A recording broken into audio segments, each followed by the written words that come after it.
Thank you, Chief Whip. Votes and proceedings of Wednesday, 25th January 2017. Page 1167, page 1168, 1169, page 1170. Senator Kabir Marfa.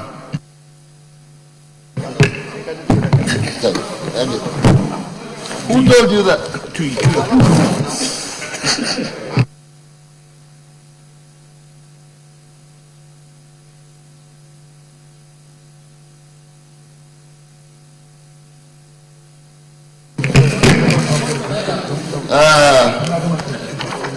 You can't raise point of order now. You have to wait for the business of the Senate to commence. Okay.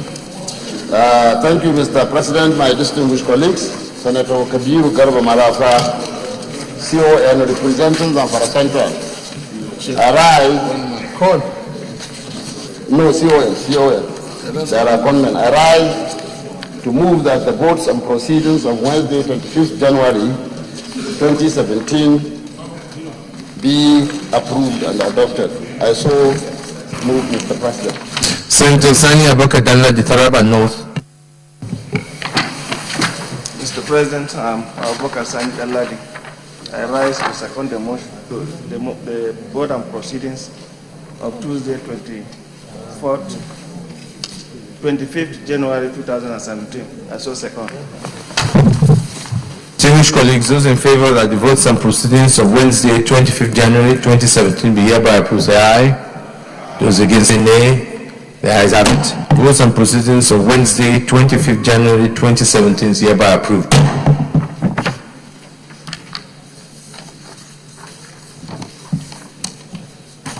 Announcement.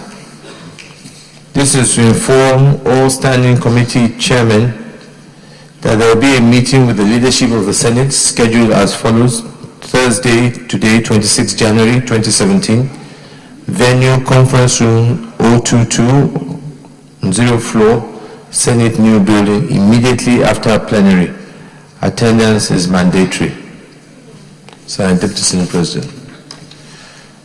Notice of meeting. This is to inform members of the Northern Senators Forum that the meeting of its members that was cancelled yesterday due to the budget debate is rescheduled to take place on Wednesday, the 1st of February 2017, room 231, New Senate Wing, time 2 p.m.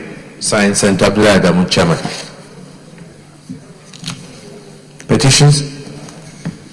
Leader of the Senate.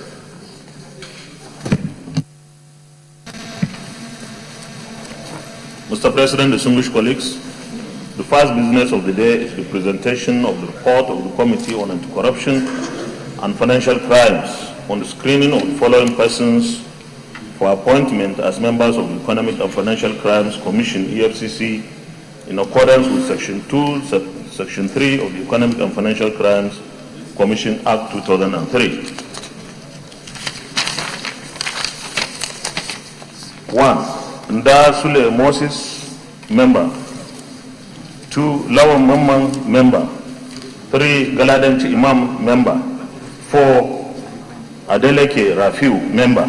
Mr. President, you may wish to invite Senator Chukuka Otazi, Chairman of the committee, to move the motion for the Senate to receive the report. Is the Vice here?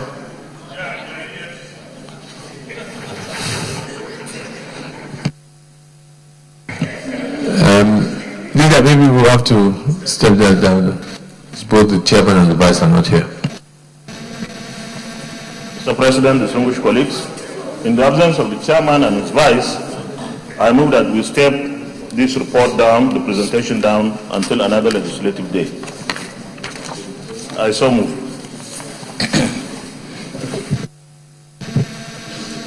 Mr. President, distinguished colleagues, I rise to second the motion moved by the leader that we step this report down until the chairman of the committee is in attendance. I so second. Distinguished colleagues, those in favor that we do step down this item to another legislative day, say aye. Those against, say nay. The ayes have it. Leader of the Senate. Mr. President, distinguished colleagues, the first order of the day is a motion standing in the name of Senator Dino Melaye on the irregularities in the awards of contracts by the Bureau of Public Procurement, BPP. Mr. President, you recall that on Wednesday, 20th January 2017, the Senate, via Order 42, Section 2 of our standing order, approved that this motion be moved on the next legislative day, which is today. Accordingly, you may wish to invite Senator Dino Melaye to move the motion. Mr. President, distinguished colleagues, because we still have a long list of senators who want to contribute to the debate on the Appropriation Bill 2017, I suggest that we limit our contributions on this motion to a couple of senators so that we have more time for senators to participate in the debate for the budget. Thank you. Senator Dino.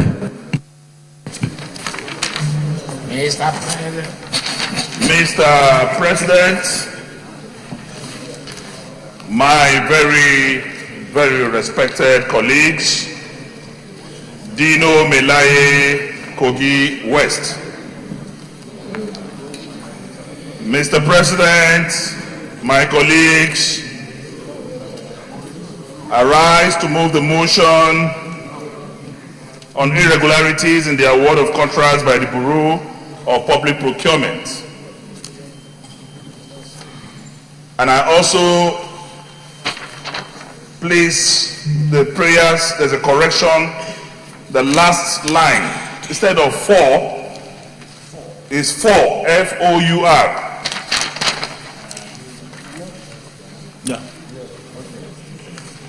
The Senate, Mr. President, notes with serious concern the irregularities in the award of contracts by the BPP. The Senate is desirous to award contracts for 10 and 18 projects for the construction and rehabilitation of the road and bridge projects in the first and second batch of road and bridge projects contained in the Ministry's 2016 budget implementation. The Ministry of Power, Works and Housing requested red letter dated 7th and 15th November 2016 respectively, the Bureau of Public Procurement, BPP, for due process certificate to award contracts for 10 and 13 projects for the construction and rehabilitation under the 2016 budget implementation.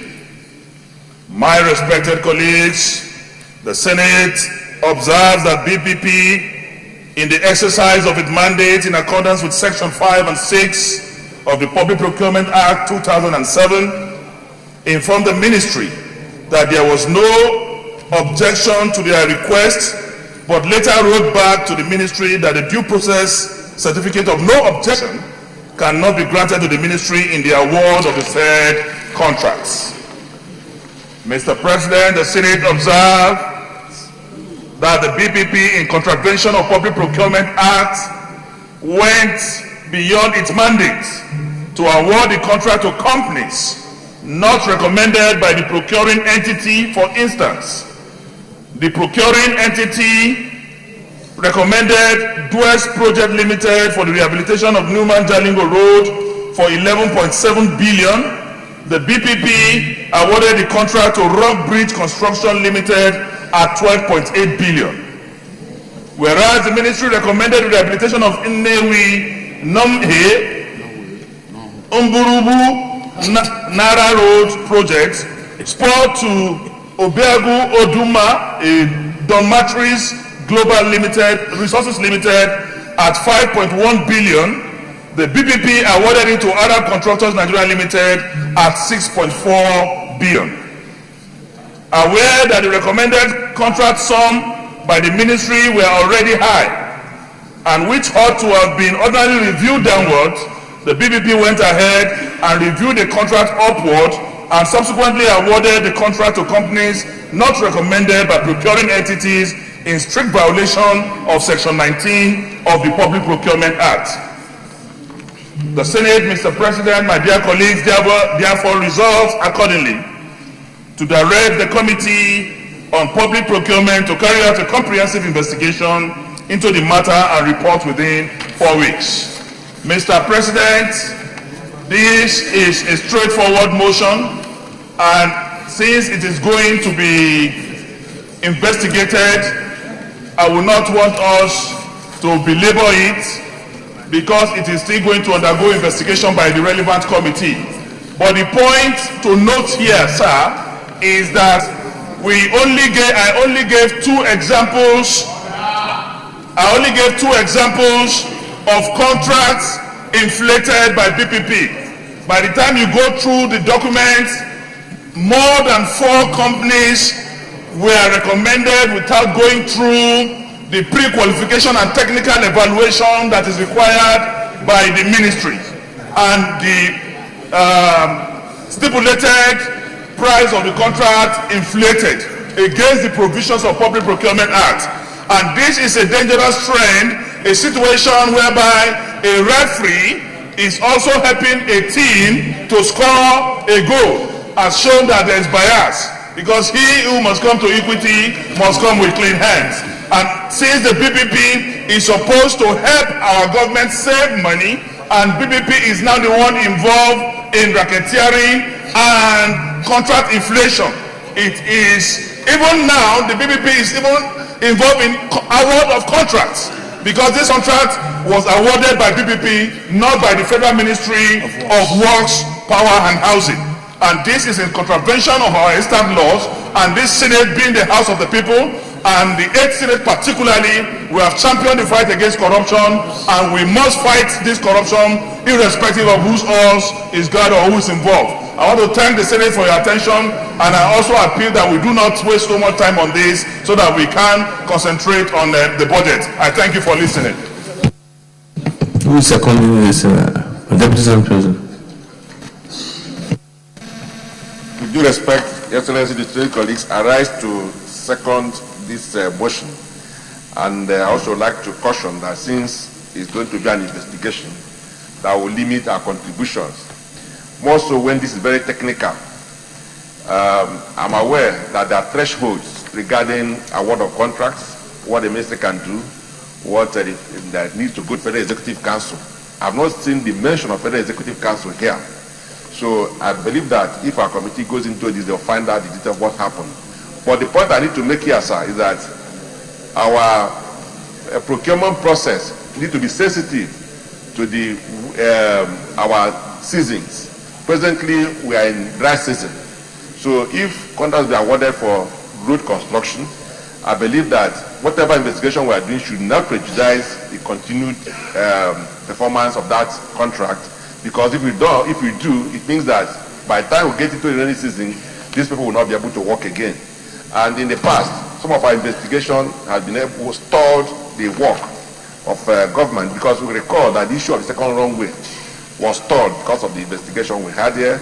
The same thing happened to power sector reform.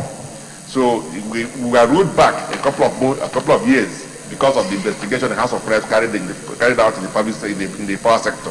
So my caution here is that while we investigate this, it should be without prejudice to the continued performance of this contract, so that we can take advantage of the dry season to ensure that our roads are repaired. Anybody against this? If not, unless there's some information, Senator Gamadi, you have something that will help us or help the committee. Thank you very much, Mr. President. My name is Barnabas Gamadi.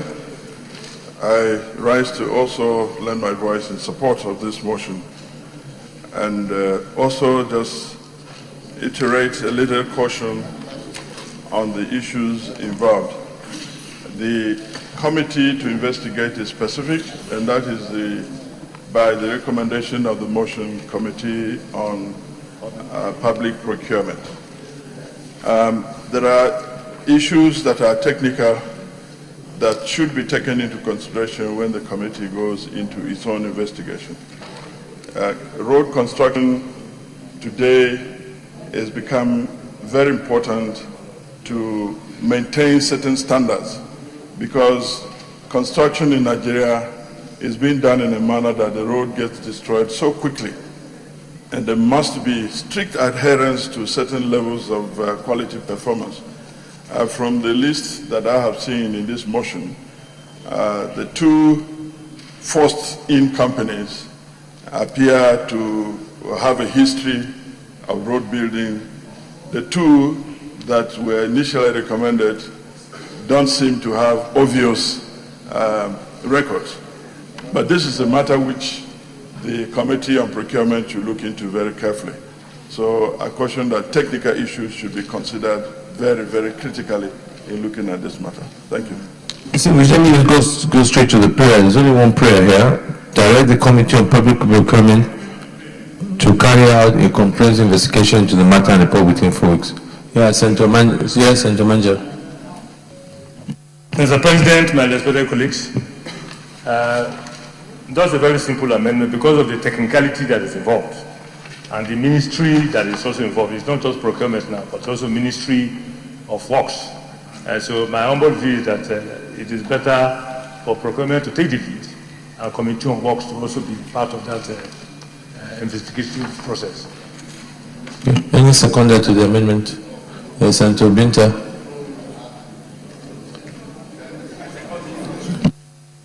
Senator Ben Bruce. My name is Senator Ben Murray Bruce, representing Bayelsa East. I second the motion. Distinguished colleagues, I'll put the question. Those in favor of the prayer won't be amended to say direct the Committee on Public Procurement and the Committee on Works to carry out a comprehensive investigation into the matter and report within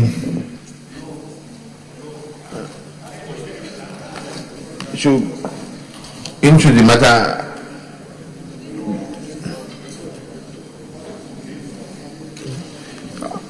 I think when we put the prayer, I think we should first put it on the substance. The issue of timing, I don't think should be, because it's not always part of the prayer. I think that depends on the time. So if you agree, it's direct the Committee on Public Procurement and Works to carry out a comprehensive investigation into the matter.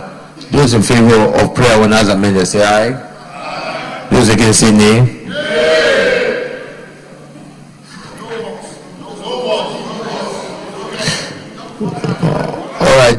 The nays have it on that. So I'll put the question in with the prayer that direct the Committee on Public Procurement to carry out a comprehensive investigation into the matter. Those in favor of prayer say aye. Aye. Those against say nay. The ayes have it. Any other additional prayer? Is the committee, where is the chairman of the Committee on Public, the student colleagues, I think in line with what the Deputy Senate President said, and also I think that this investigation really can be done in a week. I don't see what is so complicated in here. So for all I agree, the chairman of Public Procurement should ensure that within a week, by the time we come back after suspension of the plenary, a report is brought back here for us to consider. Thank you. Do you have this? Point of order, Senator David Umaru. Thank you, Mr. President. My name is David Umaru. I represent Niger East. My point of order, Mr. President, distinguished colleagues, is based on, predicated on Order 43. With the permission of the... Go ahead.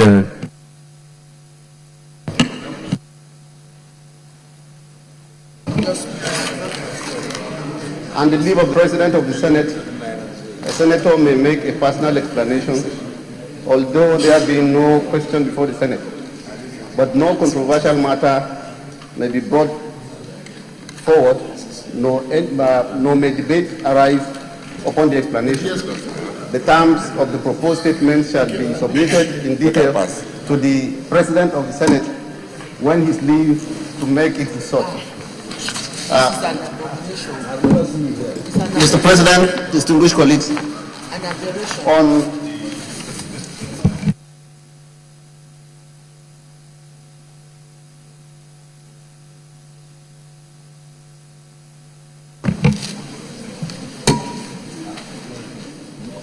Mr. President, distinguished colleagues, you may recall that on Tuesday, the 17th of January 2017, Senator Balana Allah, Kebbi South, rising on Rule 43 on the matter of personal explanation, drew the attention of this allo chamber to the fact of the non-payment of 4-month salaries of judges by the federal government of Nigeria. You will equally recall that the Committee on Finance and my committee were directed to investigate and report back to the Senate by last Tuesday. Mr. President, distinguished colleagues, we have actually carried out the assignment given to us by this adult chamber. Myself and distinguished Senator Eno jointly and severally consulted with the National Judicial Council, a body charged with the responsibility to collect, control, and disburse all monies, capital, and recurrent for the judiciary. Also, the Federal Ministry of Finance, that is responsible for the allocation and disbursement of funds to MDS, was also consulted. We found, as a matter of fact, that the judges had actually not been paid for the month of December, and that the judges were not in arrears for the remaining months. We have confirmed that the December payment was actually effected on the 17th of January. So this is the position of on that.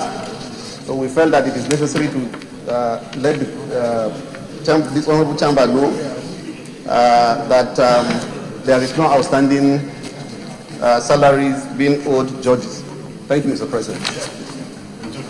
Thank you, Senator David Moro. We'll take note of that and line down rules that coming on for the debate on this matter. Leader of the Senate. Mr. President, distinguished colleagues, the second order of the day is the resumption of the adjourned debates on the Appropriation Bill 2017. Distinguished senators will recall that Senate commenced debates on the Appropriation Bill 2017 on Tuesday, 24th January 2017, and so far 46 senators have contributed. Further debates were deferred until the next legislative day, which is today. Mr. President, with your permission, I move that the Senate do resume the debate on the Appropriation Bill 2017.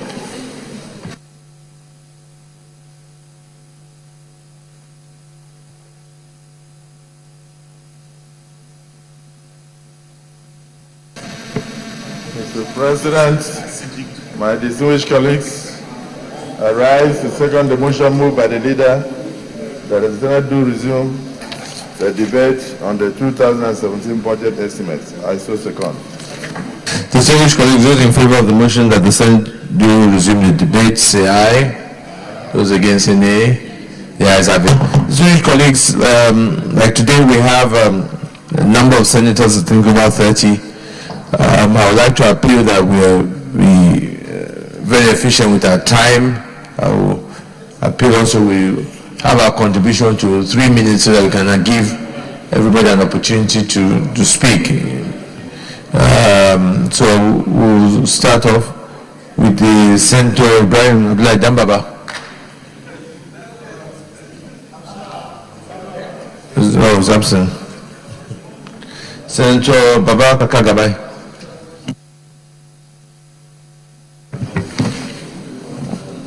Mr. President, distinguished colleagues, my name is Senator Babakaka Bashir Garbai. I represent Borno Central Senatorial District.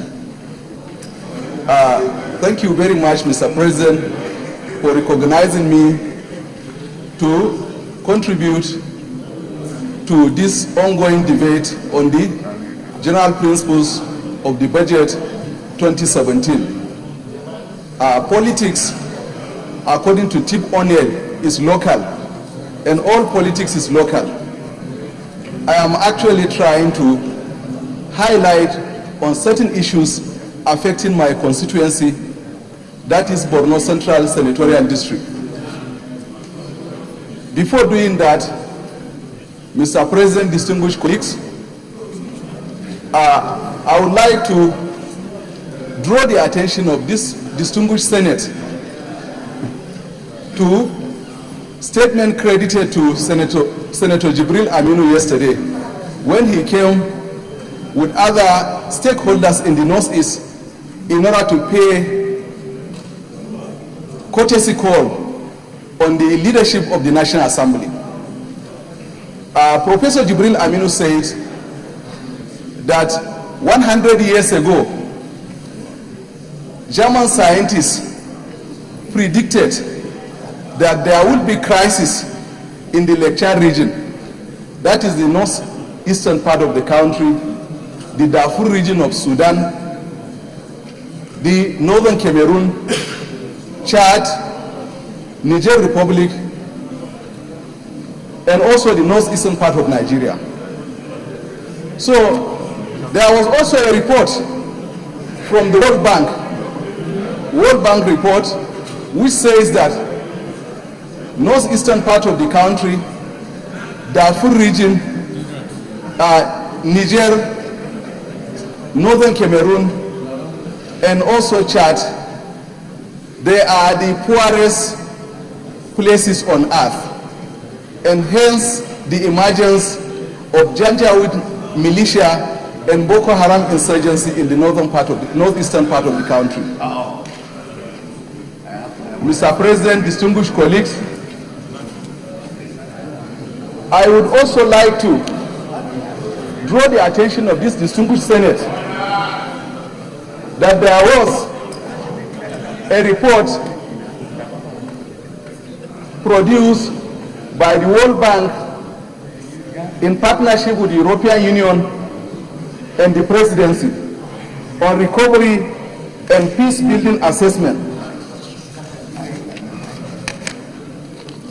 where it was estimated that $9.6 billion was incurred as a result, that is the loss made as a result of the insurgency. Borno State, that is the state that I come from, the loss, Borno accounts for $6.7 billion, which includes 453 units of houses, which accounts for 30% of the total houses in Borno. Also, 5,335 classrooms in 501 primary schools, 38 secondary schools, and 2 tertiary institutions were affected. 201 primary health care centers and hospital facilities across the state were destroyed, and 665 municipal buildings, local government secretariats and police stations were destroyed. 705 power points and electrical facilities and 16 ecosystems made up of grazing reserves, parks, ponds and streams were destroyed. Mr. President, distinguished colleagues, the amount set aside for intervention in the Northeast, not Borno State, but Northeast as a whole, in the 2017 budget is 45 billion naira. And this amount, considering the enormity of destruction made in the Northeast, is grossly inadequate. I would like to call on my colleagues, all the distinguished senators, to kindly lend their voice to my urge to increase this provision to a more reasonable limit.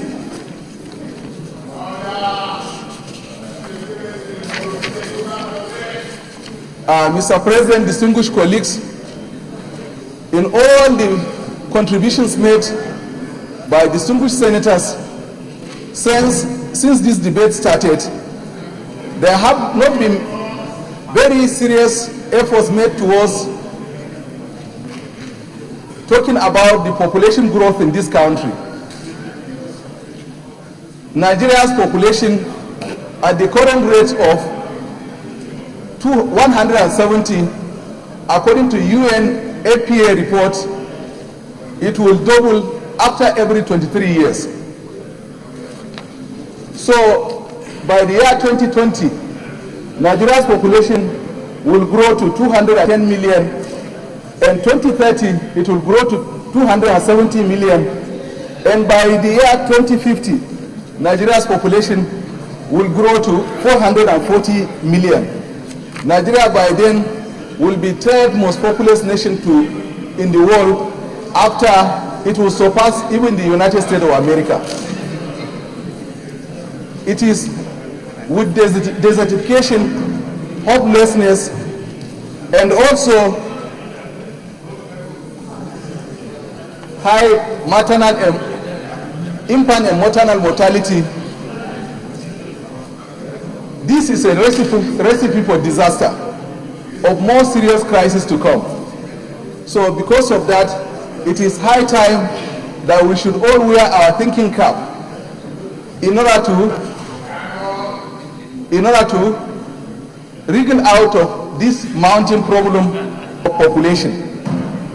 So the best way, Your Excellency, and distinguished colleagues, is to fully invest in agriculture. We have to embrace modern agriculture, modern technology. Then we also have to invest also in education.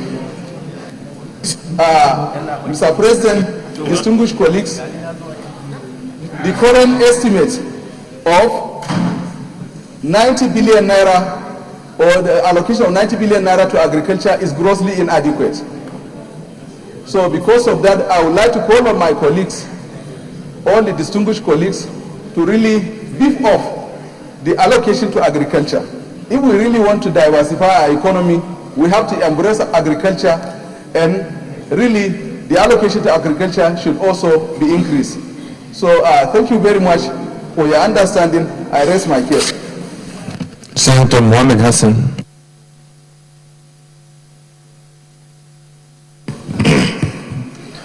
Thank you, Mr. President. No, this is my seat. This is my new seat, sir. Thank you, Mr. President. I am Mohammed Hassan. I represent Yobe South. My contribution to this debate is to say that I took the 2017 appropriation bill and subjected it to some kind of simulation analysis. And what I saw from that analysis was that this 2017 appropriation bill will make greater impact on the economy if, for example, we find a way of bringing down the aggregate expenditure.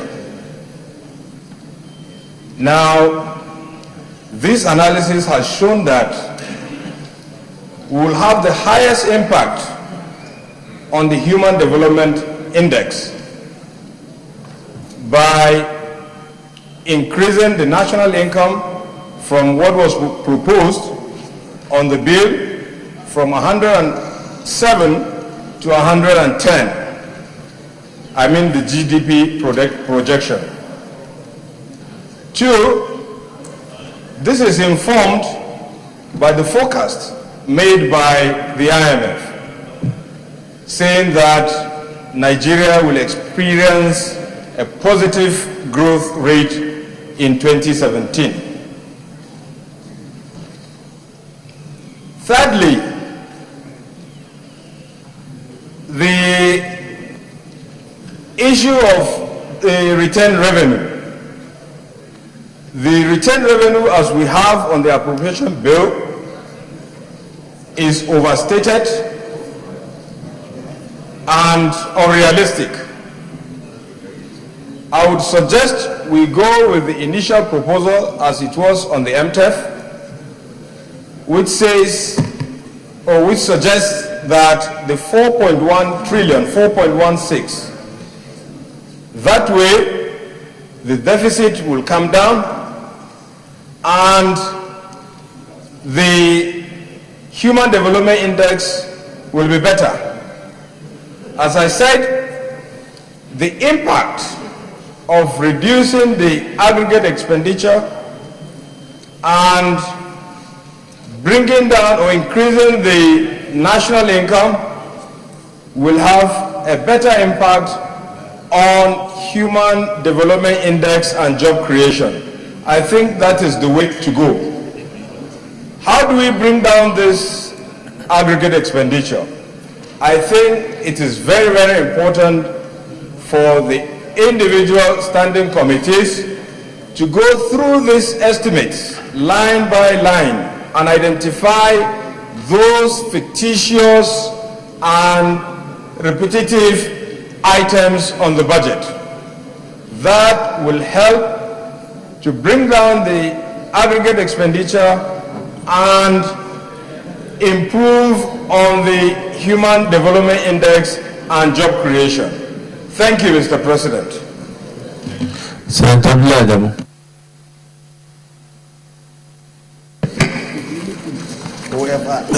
Mr. President. Thank you very much, Mr. President. I am Senator Abdullahi Adamu and I represent Nasarawa West Senatorial District. Mr. President, in considering our 2017 proposed budget, we must bear in mind the global economic and political environment in which we operate, particularly global oil politics, which is most relevant to the fortunes or misfortunes of revenue accruable to the Federal Republic of Nigeria, and on which so much depends in the budget proposals under consideration. Over the last 6 years, global economics is strangulating and stagnating. And considering the fact that ours belongs to either the developing or the underdeveloped economies of the world, we must be very careful in studying how global economic fortunes or misfortunes affect our efforts at ensuring that we have an economy that means well for our citizenry. Also, Mr. President, the change in government in the United States of America, considering the fact that the Republicans have a tradition of not being friendly to any calamity conditions, changes that are preached the world over. The U.S. is likely to induce higher oil productions from their home resources to the extent that will affect oil prices. Dangers that low oil prices will bring to our economy need not be overemphasized.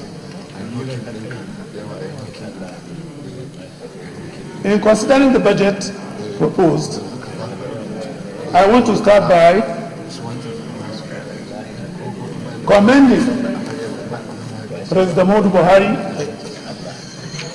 for the efforts the administration is making in narrowing the gap between recurrent and capital expenditure provisions in the proposed budget.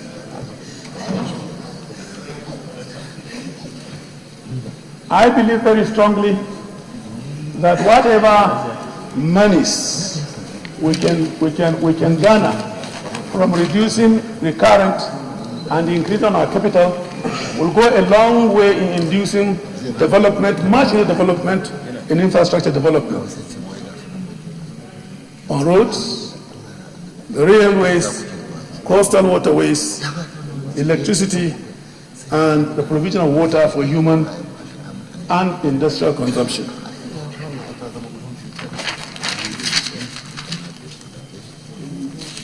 Mr. President, I do support the need that has arisen for the government to go a borrowing to make for the deficit that the budget, has brought forth. I, however, want to emphasize that whatever savings we're able to make, or whatever monies we're able to derive rather from the loans that we seek, must be mobilized for the development of infrastructure for economic growth. Mr. President, we are all concerned, and I share in the concern, on the present state of the exchange rate of our national currency, the Naira. And this misfortune that the Naira has in terms of its power at the exchange market is growing larger and larger by the day. We must spare some time in putting our heads together as to how best to contain and control the fortunes of the exchange ability of our national currency. In terms of secretarial allocations, I want to take particular interest in what is provided for agriculture. The government has said time and again that we have to diversify our economy, and we cannot but support that position of government.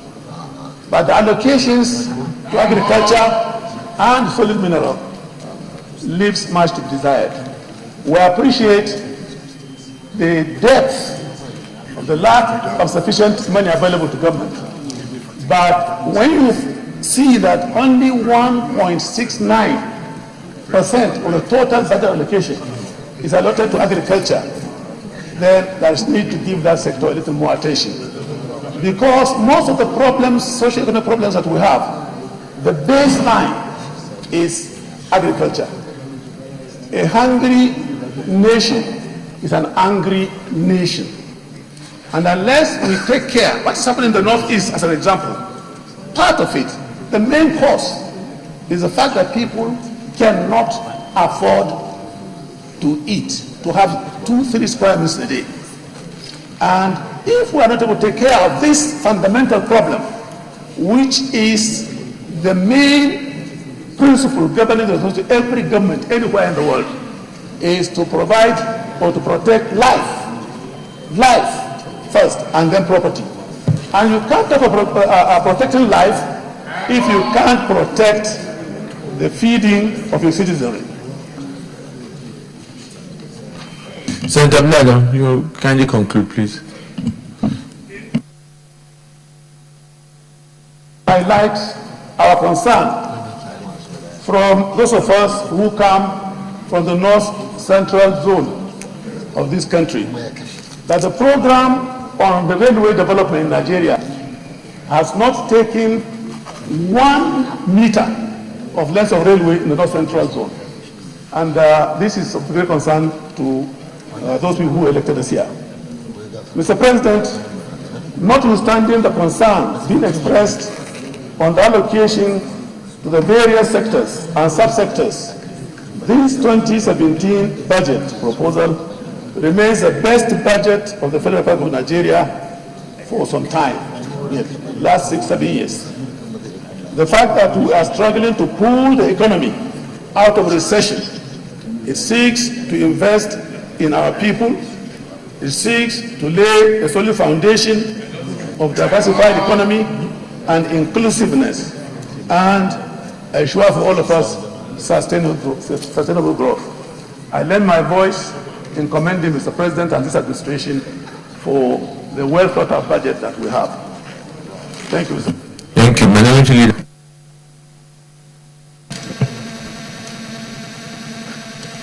Mr. President, distinguished colleagues, I want to thank you for the opportunity given me to just make comments on the general principles of the 2017 budget proposals. I want to align myself with the submissions made by area speakers, but to point out that first, the budget of 2017 is titled Budget of Recovery and Growth. But when I took a look at the proposals, I realized it might not eventually end up as Budget of Recovery and Growth. We may end up as a budget of stagnation, because not much growth can be achieved unless we do a much more prudent rejigging of the entirety of the budget. Take, for instance, Mr. President, the budget for me is mostly based on debt servicing. If you look at it, you'll notice that the deficit budget is about 2.3 trillion, while even the capital expenditure proposed is about 2.2. And in last year's budget, a huge chunk of the 2016 budget was left for external borrowing. But as we speak now, I don't think we're able to bring in $1 to assist the 2016 budget. And therefore, we have to resort to domestic borrowing. And this means that for us to even service the deficit in this budget, we must again engage in domestic borrowing. The effect of domestic borrowing is very clear. Of course, it pushed the treasury bills from what it was to almost 18%. And that encouraged the local bankers and encouraged those within the financial industry in the country, while it did not help the economy at all. So for the 2017 budget proposal, a large chunk will go into servicing debt, payment of salaries, and of course the cost of running governance. This means that capital allocation, like in the last decade, remains almost the same. So we may not see much of infrastructural development in the country, which is what, of course, will actually drive the economy and set the enabling environment for the economy of Nigeria to grow. So the analysis shows that about 1.837 trillion, which represents almost 25.2% of the total budgetary estimate, will be left for debt servicing and 1.8 trillion on personnel costs. This, of course, means that the 2017 budget will rather threaten the economy of the nation and is very troubling. So how can we now term it budget of recovery and budget of growth? Of course, Mr. President, I want to thank the MTF and thank the Senate and National Assembly for pushing even the benchmark price to about 44.5. But for me, that is not enough. Because when a country is in recession, in a recession economy, we must do everything to rake in money in order to service the system. So that is one major flaw in the 2017 budget proposal. I'm thinking that with the current situation of things worldwide, that there is no way that oil will not rise to 65% within the year.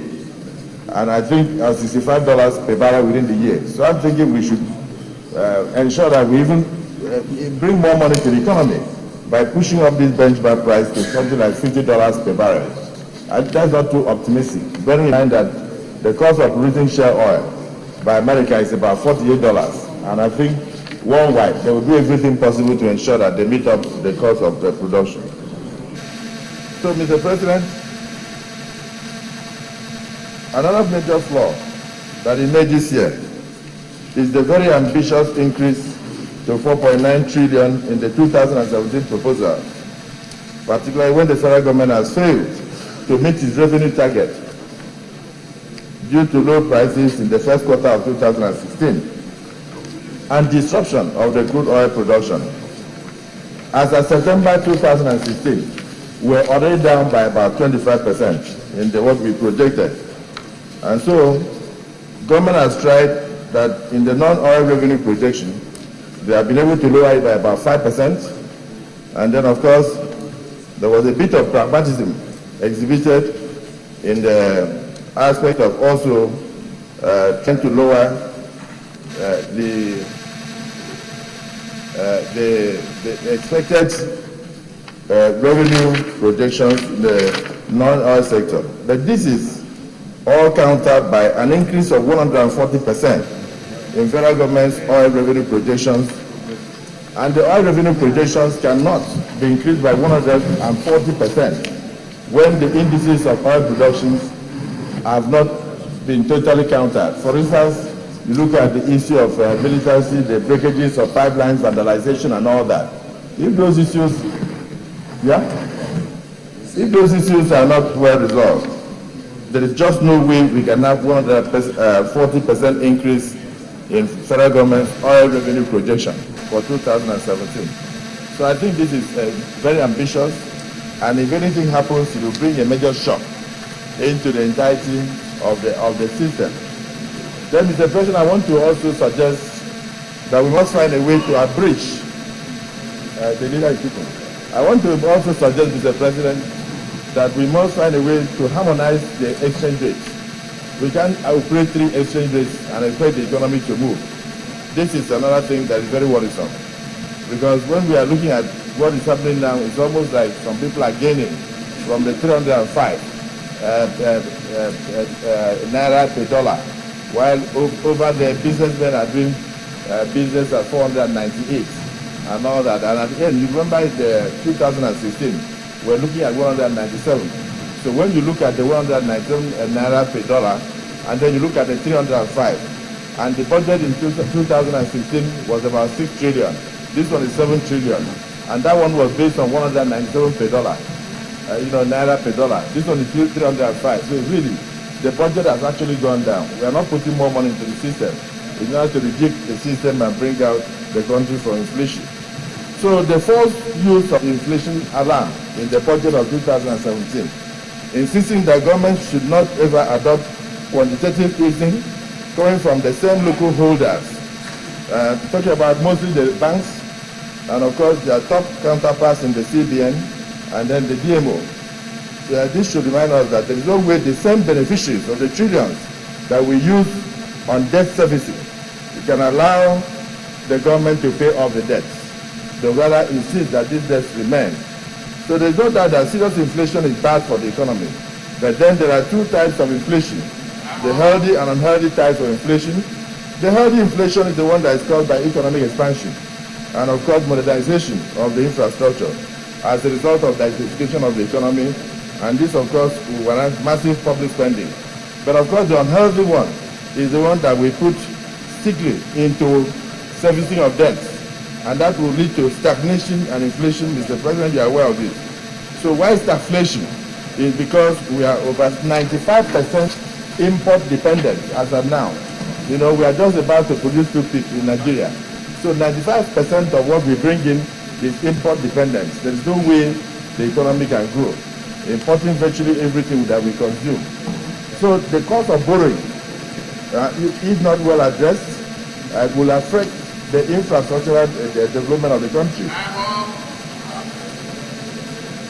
So if we are sincere about reducing inflation, we should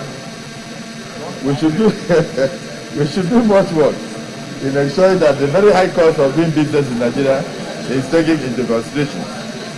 Mr. President, I want to say that it took us over 3.7 trillion to service domestic debt, while it took us just about 214 billion to service external debt, because that of course is cheaper.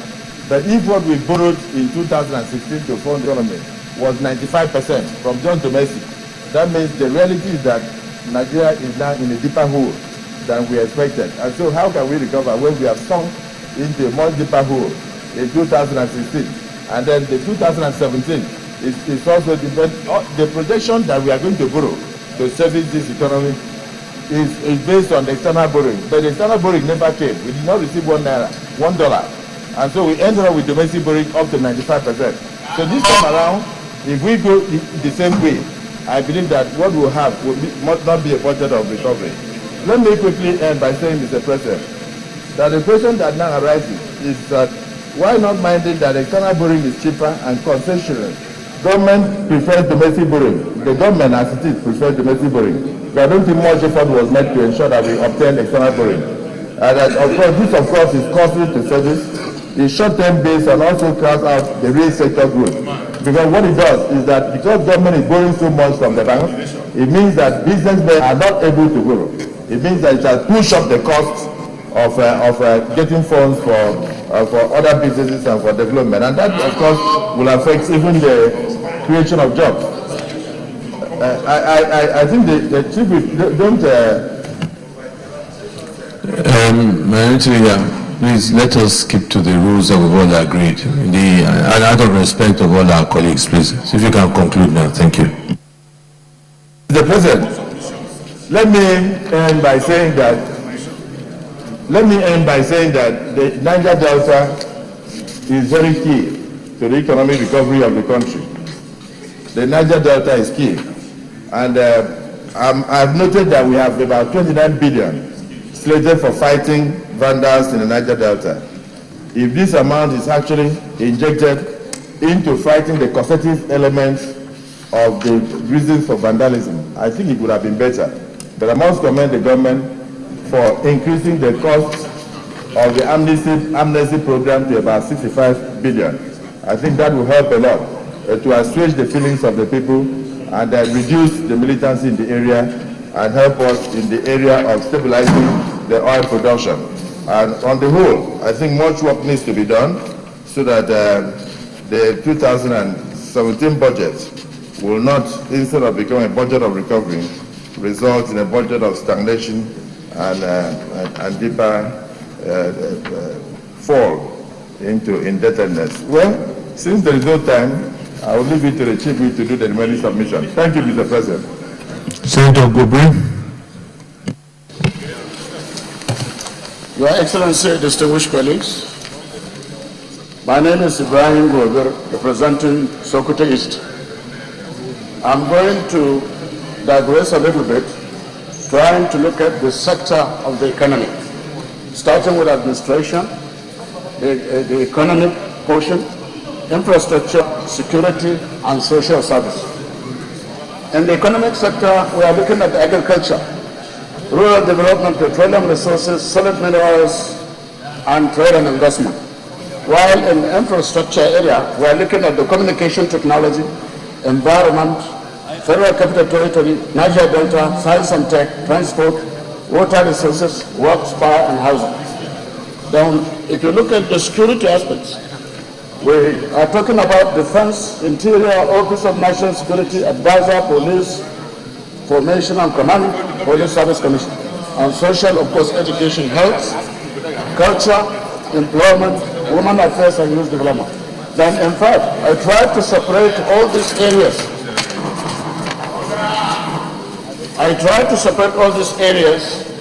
In the 2017 budget. In the administration, you look at the recurrent expenditure is about 86%, while the capital is only 14%. In the economy, which involves agriculture and the rest, we are talking of 37% recurrent, 63% capital. In the infrastructure, we are talking of 10% recurrent and 90% capital. While the social security, the security, we have 78%, and then the capital 22%. But the social aspect of it, which involves education, health, and so on, we have only 14% capital and 86. So in this one, we can say there is a dramatic improvement in capital allocation for economic and social service sectors, with a huge increase in recurrent spend for the administration. And therefore, we expect that this to be a recovery budget, because certainly there is going to be tremendous development of this budget. But there is a caveat in it, because there is a problem of that we have been talking about because of the pressure on the naira. The issue of 3.5 naira to a dollar. This one is not realistic, even though we understand that, yes, there is no way the private market can be the same with the government approved rate. But however, it is important for the government to think of the input substitution, particularly of those 41 items banned, so that so much money can be injected in those companies so that they can produce more money, and then they can produce more goods, export them outside, get more dollars in the country, so that we can reduce the pressure exerted by the dollar on the naira. That should be the case. Then also the issue of loan. Yes, we have seen that Nigeria, of course, is under borrowed. We can borrow money, but you cannot borrow to finance consumption. You have to borrow to finance the infrastructure so that you can pay back. I think that is very, very important. But there is another issue that I'm surprised. Up to now, we are not sufficient in anything. And that means government has been talking about diversification, but there is nothing to show for it. I think we should not be so rhetoric. We should not be just talking. We should be practical on the issues so that more money can be invested on the diversification effort so that we can see what it will yield in future. Thank you very much, Your Excellency. Senator Binta. Thank you, Mr. President, distinguished colleagues. My name is Binta Masi Galva. I represent Adamawa North Senatorial Zone of Adamawa State. I stand to align myself with some of the contributions of my colleagues, which obviously I'm not going to indulge more on. Firstly, yesterday, Senator Ashafa spoke vastly on the Lagos-Calabar Railway project. And one or two questions, obviously I'm not going to speak more on that, but there are 2 or 3 questions that is needed, needed to be asked in the form or in the execution of the budgetary allocations of that Ministry of Transport. And what we said is that the Lagos-Calabar road must have a lifespan, and the amounts that has been allocated or allotted to, and I think it's needful for us to know how much is the total amount of money for such a project, and how much has been released, and what is the ratio in line with the project that has been executed, and when is the projected project of such, the projected time limit for that project. Some of my colleagues too have spoken about sectorial allocation of education, health, agriculture, water, and works. And I want to crave the indulgence of some of my colleagues that are here. I should look passionately on the plight of the people of the northeastern part of this country. In the last year's budget allocation to work, the Northeast got the least of it, which is about 3% that was allocated in the 2016 budget. And today the total amount of money in 2017 for the Northeast in total is 45 billion. Again, we're still the least in terms of allocation to critical sector in infrastructural development in this 2017. And if we're diversifying from from the oil sector, and 2 critical sectors are being considered to see how it can improve and revive our economy, which is agriculture and that of solid minerals. But there is something that, there are some things that are working which is not in the favor of the people of the northeastern part of this country when it comes to the distribution of fertilizer. And in the northeast, we were told that fertilizer should not be given to the people of the northeast because of the way and manner such fertilizer is being used in the making of bomb, as it is being said.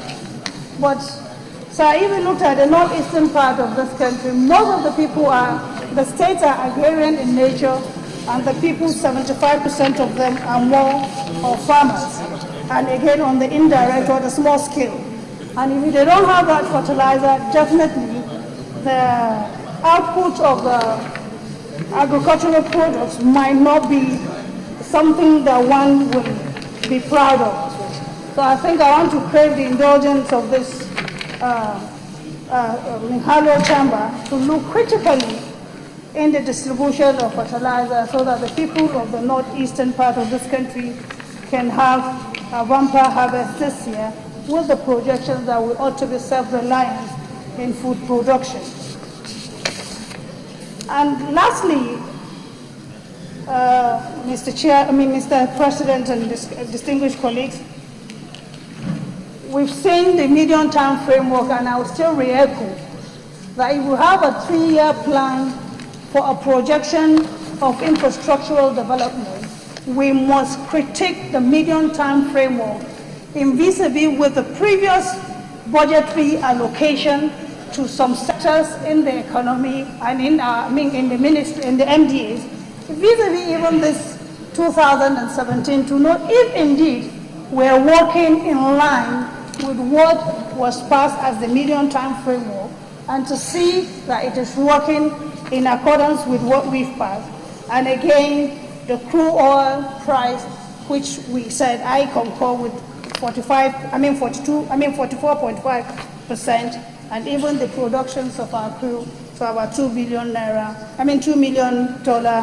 per day.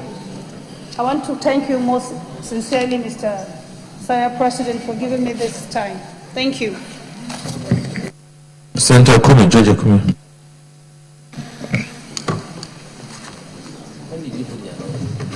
Yesterday. Thank you, Mr. President. Mr. President, distinguished colleagues, Senator George Akume, Benue Northwest. Mr. President, let me quickly say that the lead debate has appropriately captured the tone and tenor of the budget proposals. The leader has done quite a good job. Mr. President, however, I want to focus on two main areas, or three main areas. This provision of 7.2 trillion for 2017 budget actually shows an increase of 1 trillion over the 2016 proposals. Mr. President, this increase is not really in real terms. This increase is marginal. It is marginal because of two reasons. Number one, inflation rate of 18% is a big one. It is going to eat into this budget. 18% is not a small figure whatsoever. Number two, Mr. President, we have been talking about conflicting and inconsistent foreign exchange regimes in our country. And I recall when we were talking last week about this midterm proposals, we said there was need to try as much as possible to synchronize, to synthesize in such a way that we have at most two foreign exchange regimes. What is happening today is confusion. It's told that too many, there are about 10 different regimes, and this doesn't make for proper planning. Which exchange rate are we going to use? If we're talking about manufacturers, they're talking about their own rate. You're talking about people in the bureau, the change, they're talking about their own rate. The CBN is talking about their own rate. So, President, this is where I think there are going to be some distortions. Mr. President, my colleague has mentioned the issue of rail transportation. Frankly, if you look at the way the railways are put in this country, are constructed, we have two main lines from Lagos to Kano, from Kano to and then of course you have another main line running from Port Harcourt through Enugu to Makurdi to Jos, and from Jos I think moves into Kafanchan, and then and so on and so forth. So it has always been from the coast to the hinterland. We have an addition now from east to west, which is also welcome. But as my colleague has said, this main route, red line from Port Harcourt to through Enugu to Makurdi to Jos has not been touched whatsoever. And whenever you travel on our roads, you see the movements of vehicles, heavy vehicular presence from north to south, whether it is from the western part or from the eastern part. Traffic is moving from south to north and from north to south. And this is because agricultural produce will have to be evacuated from the north to the south, and other goods will be moved from the south to the north. And therefore, we believe this has not been fair to the north central zone as far as the issue of distribution of modernization of rail transportation is concerned. Mr. President, we know as a fact that one of the basic responsibilities of government is maintenance of law and order, protection of what? Properties. And that is why we welcome completely the implementation of what we could call a Marshall Plan for the Northeast. The destruction was massive. But, Mr. President, I don't want us to lose sight of the fact that even for Benue, for Plateau, and for Nasarawa states, destruction has taken place, and this destruction is big. You are not on the same scale with what you have in the Northeast. But honestly, Benue, Nasarawa, Plateau also need a mini Marshall Plan. So many areas have been affected, schools have been destroyed, farmlands have been destroyed, buildings have been also destroyed. So we are living in a situation where we require intervention from the center. Mr. President, I have observed something in the budget which I believe is a novelty. Since 2007, we have been battling with the issue of JVCs. I have not seen JVCs in this 2017 appropriation bill. I believe it should be so, and we should keep to this. Let JVCs never come back again. And running pari passu with JVCs is the issue of subsidy. We have read in the papers that kerosene is going to be subsidized. We want to believe this is not going to be so, as we have not seen the issue of subsidy in the appropriation bill.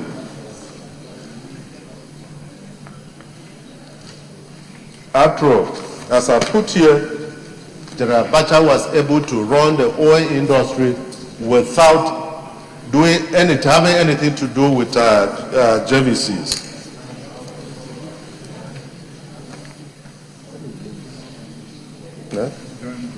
Joint venture cash course. So, Mr. President, I do not want to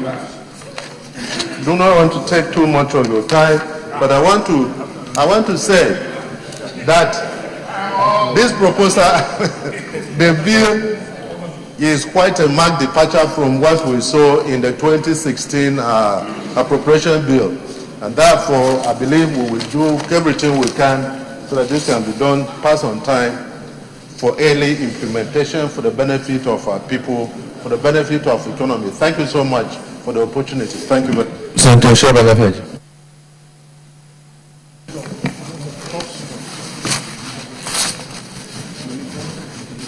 Mr. President, distinguished colleagues, with great pleasure I stand before you in this Salu chamber to contribute to the 2017 appropriation bill. 2017 budget presents much hope for the industrial sector of the economy, with emphasis on power, works, specifically roads, housing and transport, industry, trade and investment. All this receive reasonable percentage that will help to reflate the economy that is undergoing recession. Mr. President, distinguished colleagues, worth mentioning as well is the introduction of new initiatives such as provision of funds for social housing program, special economic zone projects, export expansion grant, EEG, and recapitalization of some financial institutions to support small, medium scale enterprises. Another policy that may not be directly reflected in the budget, but has been cornerstone of the present government's policy of self-sufficiency is Anchor Borrowers Program organized by the Central Bank of Nigeria through a number of commercial banks. This program was introduced in 2016. This lateral project, which encourages rice farmers to produce rice with the help of inputs supplied through Anchor Borrowers Program, should be encouraged, Mr. President, in all the states. River Niger and Benue and other major rivers are particularly good areas for this project of rice production. Indeed, we should look at the possibility of organizing the same kind of program for the wheat production and sugar production locally to reduce our dependence on imported sugar, imported wheat, just as we are doing on rice now. All these are steps in the right direction and shows the seriousness of present administration in bringing about the desired economic diversification of our economy. With the basic needs of the country carefully captured in the proposed bill, I urge us to expedite action on the passage of the budget to enable the present administration to deliver to the country the dividends of democracy in this year, 2017. With these few remarks, Mr. President, on the 2017 appropriation bill, I hope that my distinguished colleagues will without delay pass the appropriation bill on time for speedy implementation. Thank you, Mr. President. Senator Ben Bruce. Mr. President, distinguished colleagues, my name is Ben Murray Bruce, representing Bayelsa East. I will be very quick.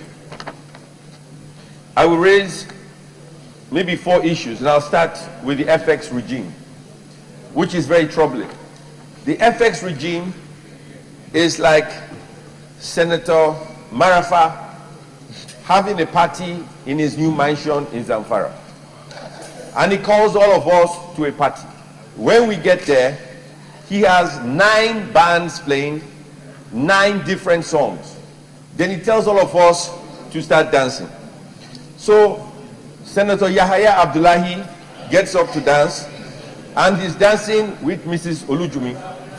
While they are dancing, he's listening to 9 songs from 9 bands at the same time. While they are dancing, he accidentally kicks Mrs. Olujumi. She falls down flat on her butt, and there she is. Dino Milai comes in to dance. He's listening to 9 songs. He's confused. So when he starts to dance, they think he's doing the shake because he doesn't know what he's doing, like a jellyfish. Now, all the foreign heads of state who come to Senator Marafa's party are listening to 9 songs from 9 bands at the same time. And they are saying to themselves, why should I attend this party that Senator Marafa is having to showcase his new mansion in Zamfara? So they are saying, okay, if this is happening, maybe Senator Marafa's house is not where we should be. Maybe they should move to Ghana. In Ghana, they are playing 1 song, 1 band, 1 dance. Then Senator Akpabio says, but please come back to Marafa's house because the rate of return on your investment is better in Marafa's house. But the Japanese president says, no, let me go to Ghana. The rate of investment may be lower, but it is quieter. There's one song, one band, one dance. They also say, why did I go to South Africa? One song, one band, one dance. But in Senator Marafa's house, 9 bands, 9 songs, no dance. This is the problem. This is the problem with our exchange policy. And if we don't fix it, and we are playing 9 songs at the same time, Senator Akpabio can't dance, all our colleagues can't dance, Dino, who loves to dance, can't dance, we are all in trouble. So it is important we address this issue. If we don't, we pay a terrible price. Now let us look at our debt. Foreign debt, there is no appetite to fund Nigeria's foreign debt. I don't think we can raise more than $2 billion for foreign debt. Domestic debt, we can borrow all the money we want, but if we do that, we crowd out the private sector. That's not a good idea. Thirdly, housing. For housing, Kemi Adeosun should be applauded for what she has done. She has created 100 billion naira for housing. But this is where I will advise. Don't give 100 billion naira to the Ministry of Works for housing. The federal government should not build any houses for low-income earners or for the poor people of Nigeria. The federal government should set up a mortgage scheme, not build houses. Create a mortgage scheme. That mortgage scheme should be funded by 1 trillion naira from the pension fund. We have a 17 million house deficit for the middle class and the poor. I'm talking of houses from 4 million naira to 10 million naira for earners of 5 million naira a year. You get out of school, and this is how I explain it. When you graduate and you want to work, I call it the triangle of life. The first thing you want to do is have a home, get a job, get married, and have kids, and your kids should go to good schools. Secondly, you as a Nigerian, you want to own a home. Thirdly, you want to either own a car or have transportation for yourself. I call this the triangle of life. In this triangle, housing is very important.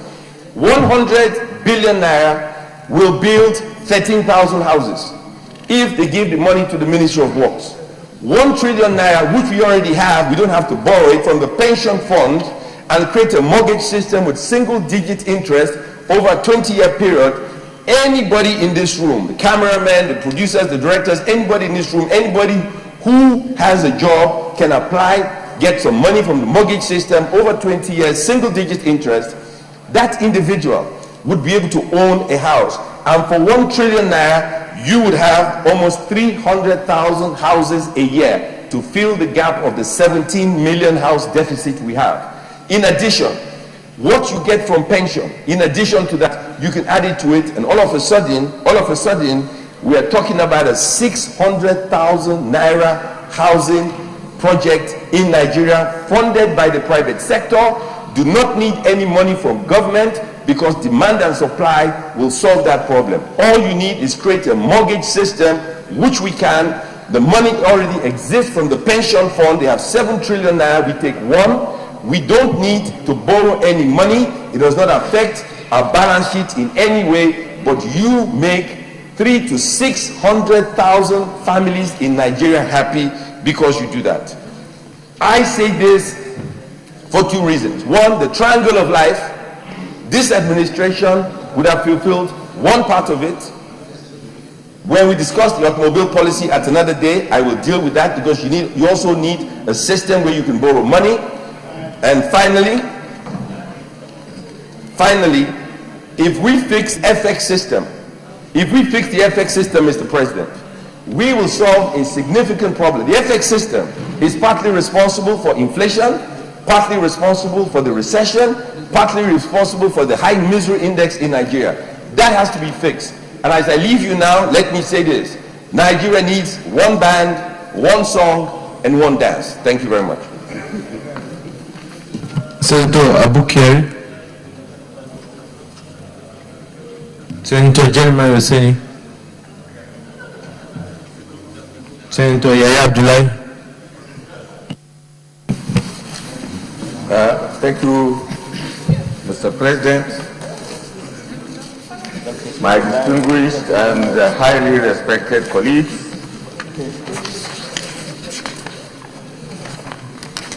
I rise here today to lend my own voice to this debate on the key principles of the 2017 budget. Mr. President, distinguished colleagues, my contribution will be mainly around three areas.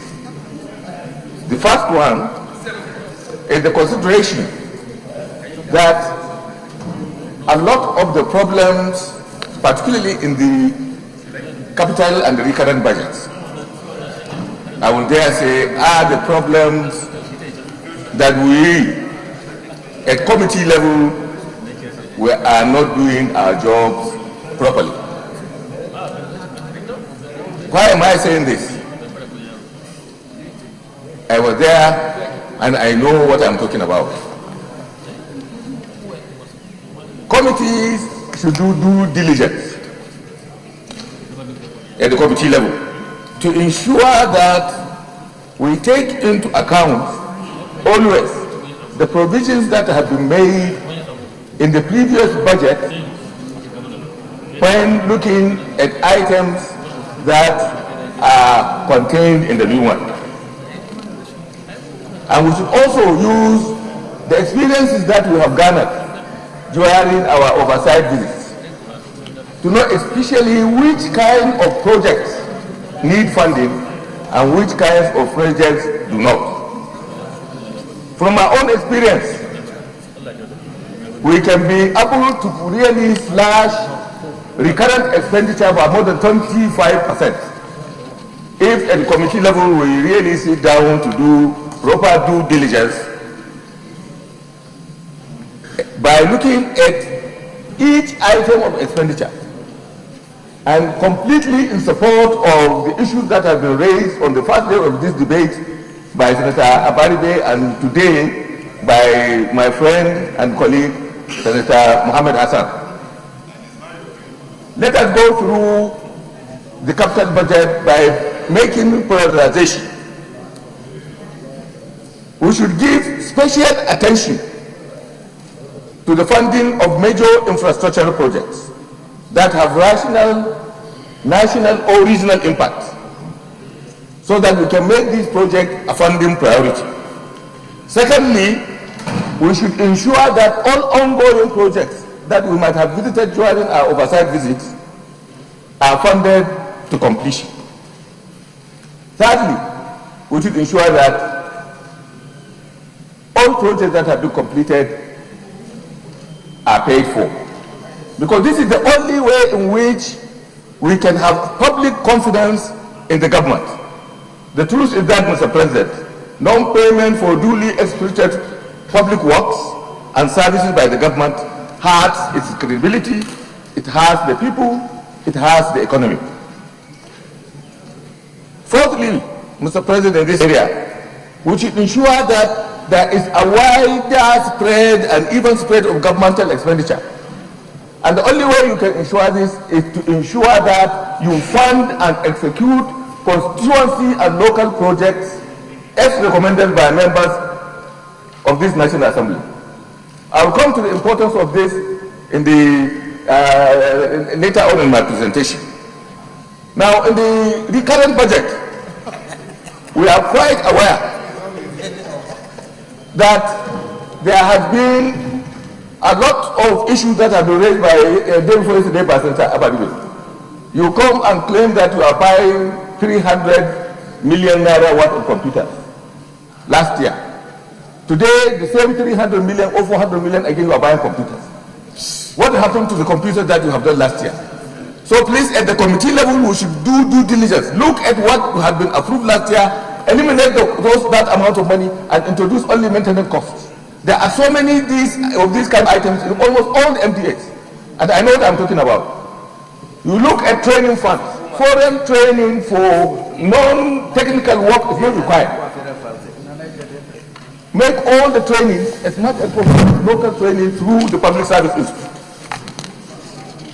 Then you cut expenses in that area. There is no need, to sit down and allow these proposals by government officers to go without being interrogated in the recurrent budget. We should really interrogate the recurrent budget very, very closely. We should pay special attention to the issue of payment for public utilities, Mr. President. What has brought our power sector down because of all these debts is because we are allowing MDA to get away with it. You put money, you don't pay NEPA, you don't pay the power sector, you don't pay water, and then these things accumulate. So we should pay attention to that. My next area of interest is the need to refocus these social intervention programs, these social investment programs. As they are today, they are not focused, and we run the risk of injecting so much funds, around 500 billion, to support a program that at the end will not provide the kind of support that we wanted, and we will end up going to unintended beneficiaries. We need to refocus this particular issue. Now, finally, Mr. President, I want to say that we should need a change of orientation, not only from this chamber and the rest of the National Assembly, but also from the executive arm of government. The operators at the executive level must be aware that the implementation of the federal budget is the responsibility of the legislature and the executive arm of government, both of which are accountable to Nigerians. In the area of public finance and budgeting, the executive is constitutionally accountable to the National Assembly, which is made up of representatives of the broad multitude of Nigerian people, including those who did not vote for the president. In preparing and implementing the budget, therefore, the National Assembly members are senior partners. Hence, it is important for the executive arm of government to know that in the course of implementing the federal budget, the National Assembly members who are elected on the same platform of the president are, for all intents and purposes, superior to state governors. State and local governments operate on a different tier of government. They have already gotten their money from the federation account. They do their budgeting and spend their monies accordingly. Therefore, there is a need to reorientate ministers and the public service operators to release that state governors and local government chairmen are not their partners in the implementation of the federal budget. It is rather the National Assembly members who should be consulted and involved in the programs. For this reason, I believe there is a need for reorientation and a change of mindset, both at the level of the legislature and the executive. I rest my case, Mr. President. Senator Gumel.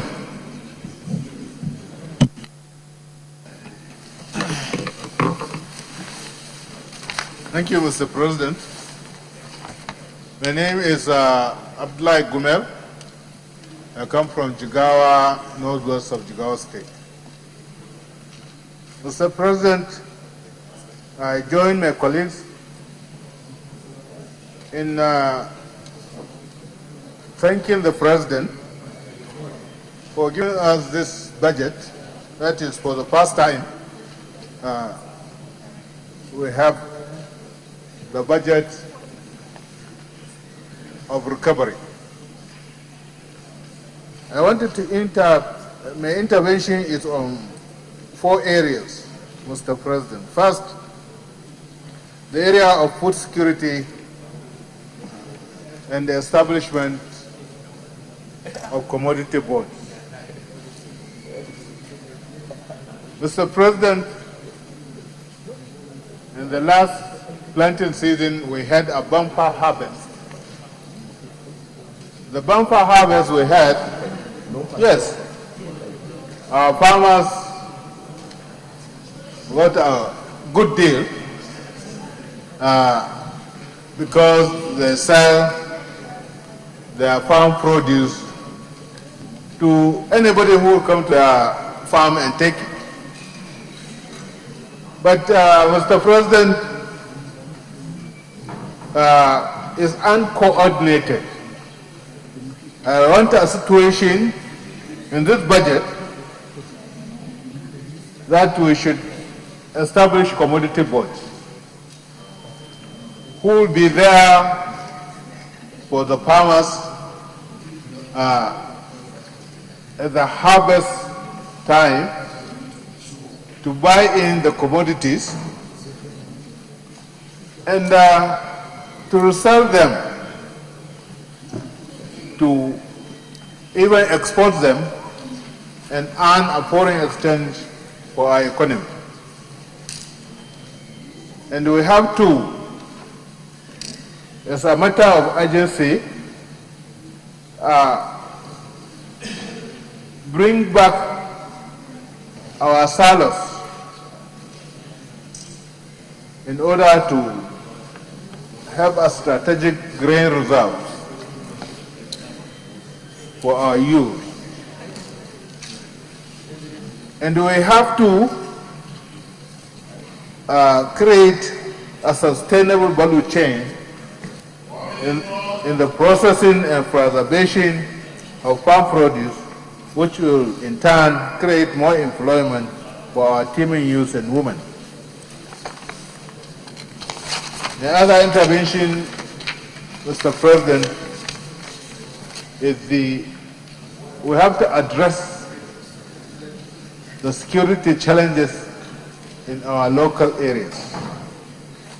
In addressing security challenges, Mr. President, there is need to ensure a functional local government administration to curtail the drift of teeming workforce from the rural areas to overpopulated cities in seeking employment.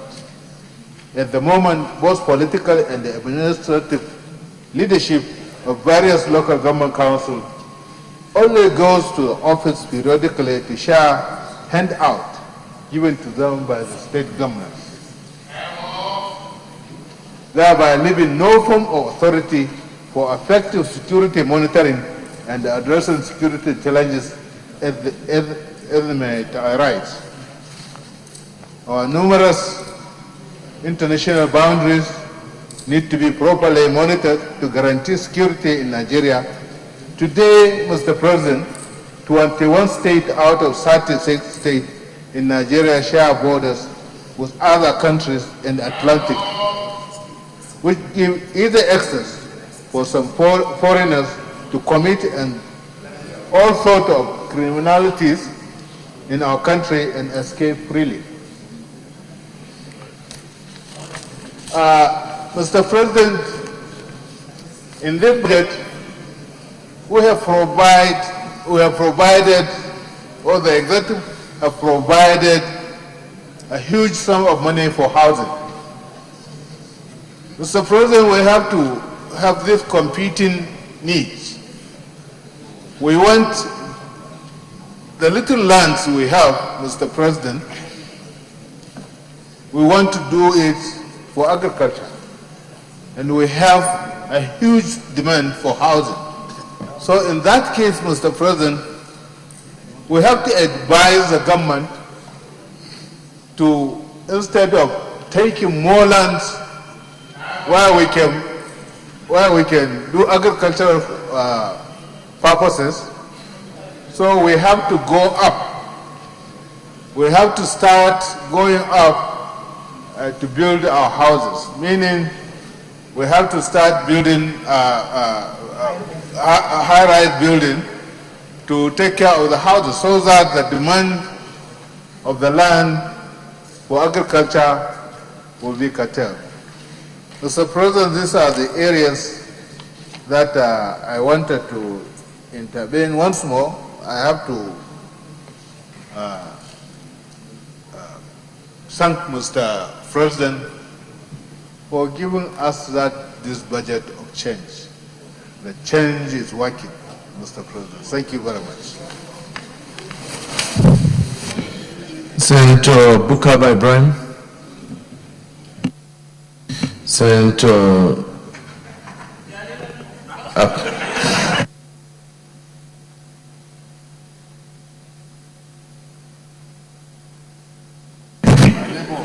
Sorry, Mr. President. I just went in to take some drugs.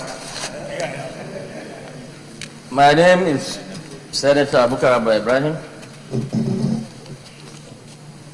representing Yobe East Senatorial District. Mr. President, sir, distinguished colleagues, I rise to make my contribution on the budget of recovery and growth as it is tagged. The parameters for this budget, Mr. President, sir, are very sound. And as enunciated in the budget, it is very, very sound. It will be implemented. My only fear is, at the end of the day, budgets are all about development, and development is about capital spending, and capital spending ends up suffering at the end of the day. When we talk of statutory transfers, public officers and civil servants will always transfer these statutory transfers. Debt service, they will service it very well. It's all in their own interest. Sinking fund of maturing bonds will also be implemented. Recurrent is almost always implemented 100%. But the development fund for capital expenditure ends up suffering because it is what development is all about. I'm very happy about the increase over the 2016 budget in 2017 budget. There is an increase in capital allocation, and only capital increase can ensure progress. And we have been told time without number by experts that when you are in a recession, which we are in now, you can only spend through a recession. More and more money needs to be borrowed or raised in whatever way and spent in order to see us out of the recession. As somebody said yesterday, if we want to diversify our economy, we'll have to increase spending in agriculture. There has been a fair amount of increase in agriculture, but the allocation for solid minerals, Mr. President, is very, very low. We really need to make savings in the expenditure, recurrent expenditure, and add it to our capital expenditure. There is one thing which is not directly related to the 2017 budget, but it has to do with all budgets, Mr. President, and that is an increase in education. This country, this Senate, this National Assembly, Mr. President, sir, should now be thinking about free and compulsory education for our children up to a secondary school level. It's high time we embark on that project, no matter how much it will cost. 1 minute more. 3 minutes. Oh, is this 3 minutes today? Yes. Okay. You have done 4.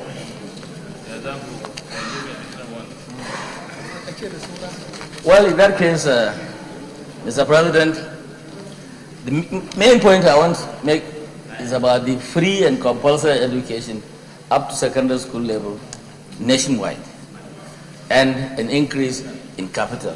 I donate half a minute to you, Mr. Timekeeper. Thank you, sir. Senator Nazif. Thank you, Mr. President, my highly respected colleagues. My name is Senator Suleiman Mohammed Nazif from Bauchi North.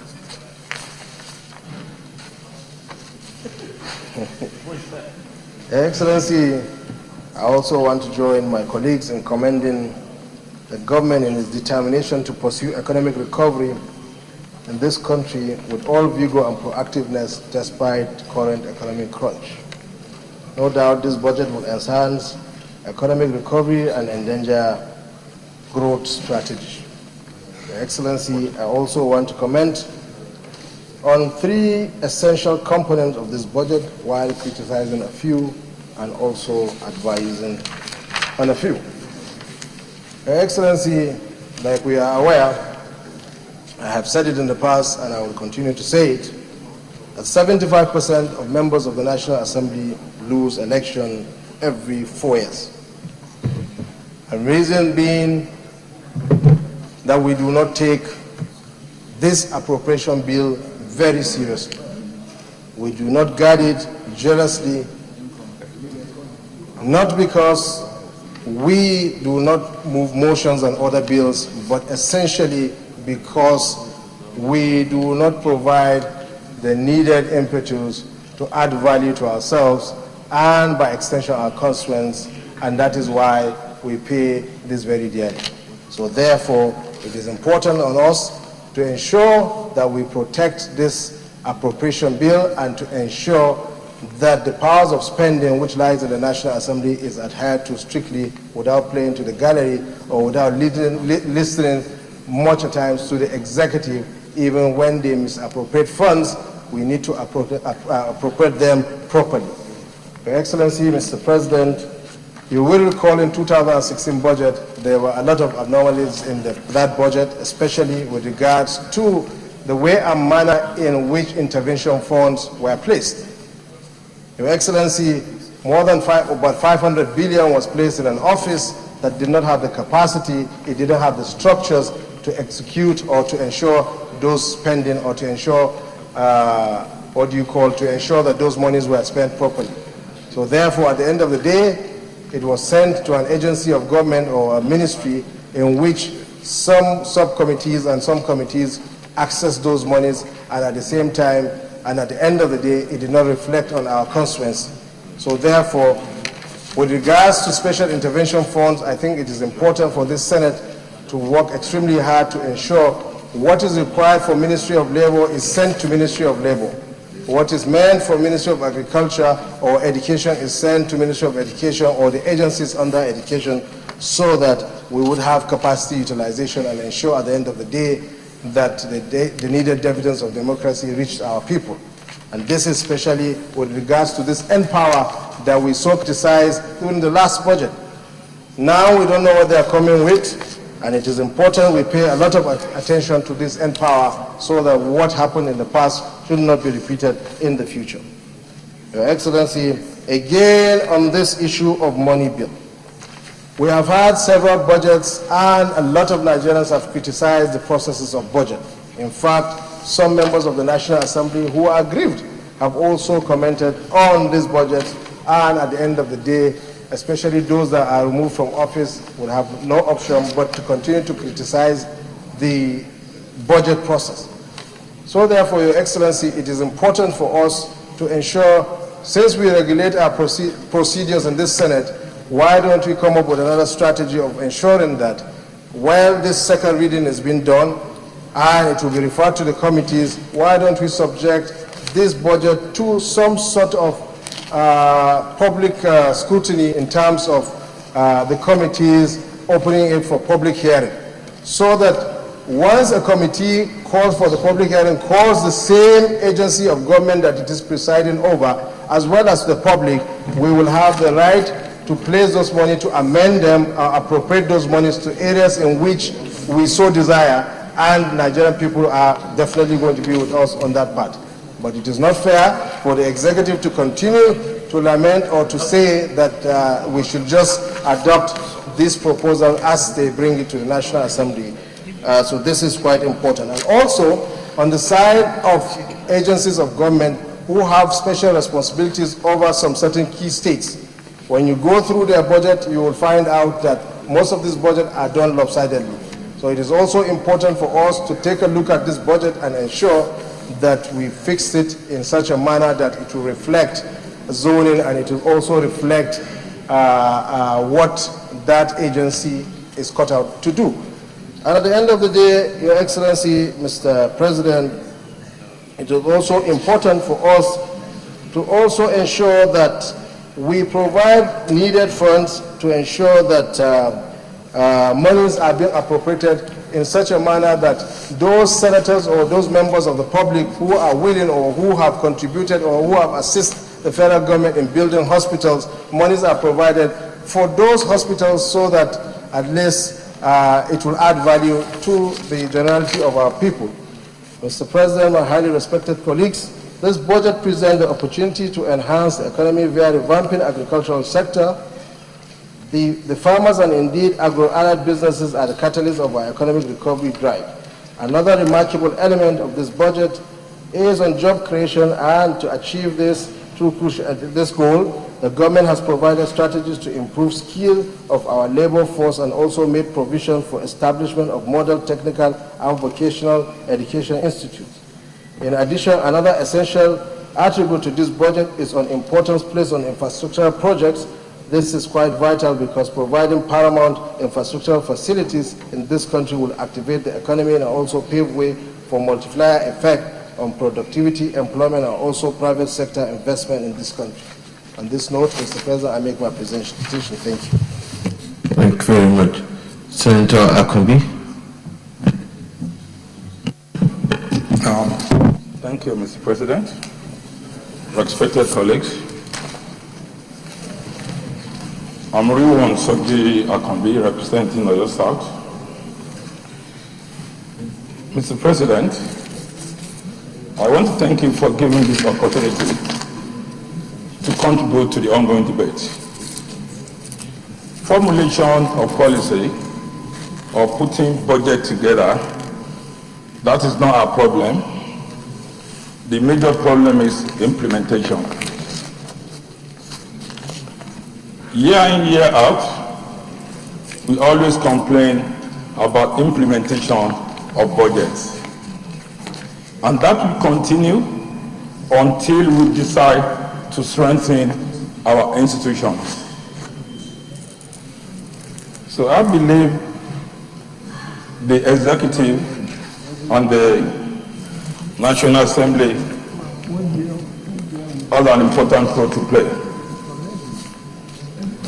If you look at the breakdown of this 2017 appropriation bill, you can see deficit of 2.6 trillion and compared to capital expenditure of 2.059. Sincerely, it can be worrisome because borrowing to finance recurrent expenditure is extremely dangerous.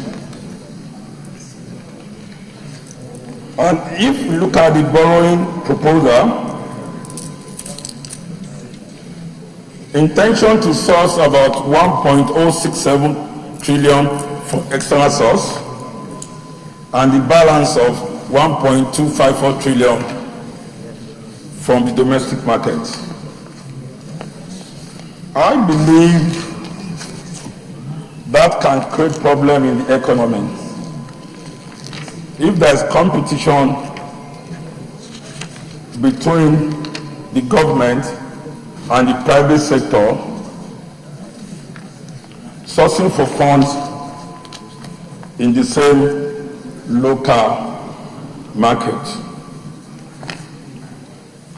Looking at the revenue projection in 2017 appropriation bill, the non-oil revenue projection is 2.96 trillion, and to me that can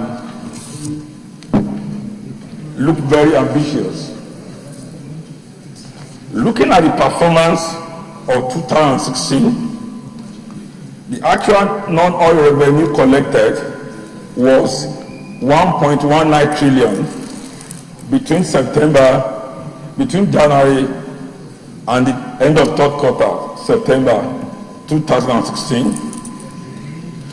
as against budgeted figure of 1.53 trillion. That is a shortfall of 0.34 trillion.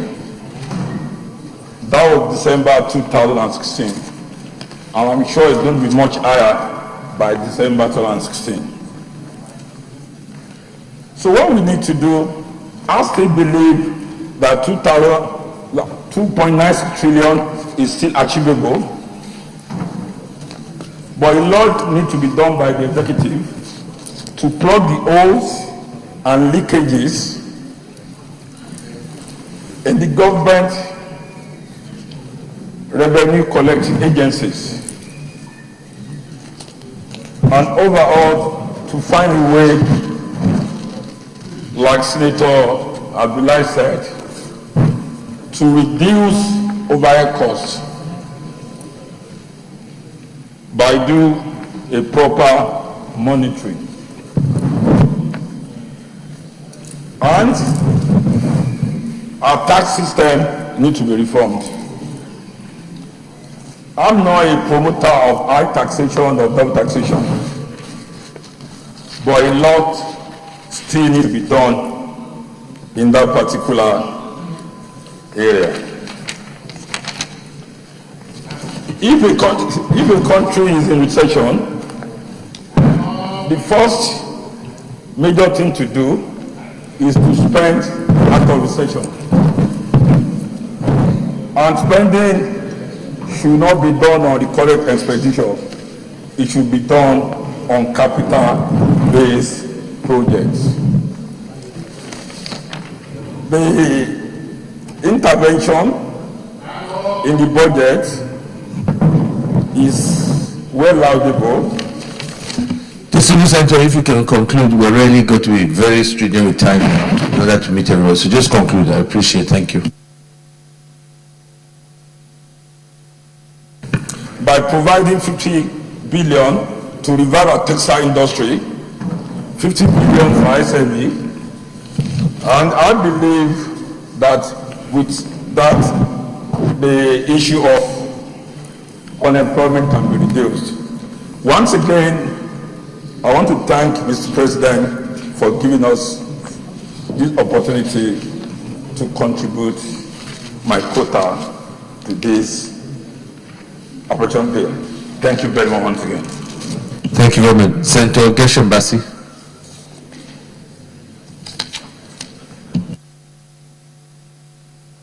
Senator Kabir Gaya.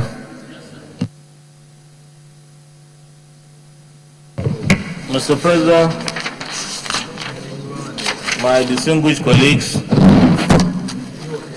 I would like to, I'm Kabir Gaya, representing the people of Kano South from Kano State. I will try, Mr. President, to speak within the limited time because all my friends have spoken. But I would like to say that this budget of 2017 presented by Mr. President is an additional expenditure ahead of or more than the previous 2016 budget. My only and major concern is the issue of implementation. The 2016 budget, though is still on, and that the budget is supposed to last up to March 2017 or even April, I believe the government should continue to finance these projects. My second concern on this is that the issue of implementation, the government should continue to refund or to continue to disburse money to the agencies and to the ministries. I can give simple example to how much they're concerned. On the issue of Ministry of Works, the budget has improved from 430 billion to now 529 billion. That's Ministry of Works, Power and Housing. So that's an improvement. But to date, the projects, some of the projects have not taken off again. I knew that the old projects, government has funded those projects and they're still ongoing, but no new projects have started. The issue also in area of FEMA, funds were initially provided, but no project has yet been awarded. I think only one project is awarded by FEMA up to this date, out of 230 projects. So therefore, that's why I'm appealing to the government to fund these projects and fund these agencies so that this project can be executed. Secondly, Mr. President, I'm happy that the President in 2016 budget have put 500 billion naira out of the money recovered from the looters. And I hope by the end of 2017, when we get the remaining 2.1 billion or 2.1 trillion of looters' money, we don't have to finance the budget from loan. So thank you, Mr. President. I appreciate it. Senator James Manja. Thank you, Mr. President. My respected colleague James Manager of the South. Mr. President, whatever anyone will be saying now will be only repeating verbatim what has been said, or you will be merely expanding the argument that has already been put forth by previous speakers. But because this is Parliament, and one wants to be noticed, and one wants name to also be recorded. Otherwise, it would have been enough for one to say, I adopt from A to Z of all that have been said by the previous speakers. Mr. President, my aim is just to highlight on few things that have been said by previous speakers. Number one, Senator Abdullahi, an accomplished civil servant, retired as a permanent secretary, now a distinguished senator here. Using his experience as a permanent secretary, made mention of something that is very important. Because this is a recession budget, there are certain items that are usually appearing every year, repeating every year. In fact, it's automatic every year. Those items that they are repeated from the overhead must be removed, because this is a recession budget. We don't have time we don't have the kind of money that we do things the way we have been doing it. So Abdullahi Adamu is right, and the different committees must be very conscious of that, so that those repeated items can be transferred to capital. The other one is the private sector, already mentioned by Senator Adeyeye. He talked about the private sector, whatever we are doing, because this is a recession budget, we must stimulate the private sector. The private sector must be sufficiently stimulated so that they will augment whatever spendings that are coming from government. Because Nigeria is not a very wealthy country. In the public purse, from all available evidence, they cited the example of Harvard University, the budget of Harvard, just one single university in the US. Is more than the budget that with the national budget of Nigeria. So we are not a very rich country, and therefore what is important is for us to stimulate the private sector to augment whatever spending that we have in the budget. And therefore the budget must be targeted at stimulating the private sector. The other thing I want to mention, Mr. President, my respected colleagues, is about when we say we are diversifying the economy, we must be very serious, because looking through the budget as presented in 2017, there's nothing to show that the budget we are trying to diversify. We must say something, and we must also do it by way of action, because the amount for agriculture is not enough, and of course the one for tourism is also not enough. The one for solid mineral is also not enough. These are things that we can diversify the economy. Instead of getting money from the oil sector alone, we can get money from all these other sectors, so that a human being, no matter how wealthy you are and you have only one source of income, the day there is a problem with that source of income, you're in trouble. And that is the reason why, as a country, we must diversify. Mr. President, my respected colleagues, the other thing that I want to bring out for mention is just the Niger Delta region. Since the Vice President visited the Niger Delta region, at least he has started with the Delta State, my home state. The visit will continue with Bayelsa, Rivers, and the rest of the Niger Delta states. Since after that visit, from all available evidence, comparatively, it is very clear that there is relative peace in the Niger Delta region.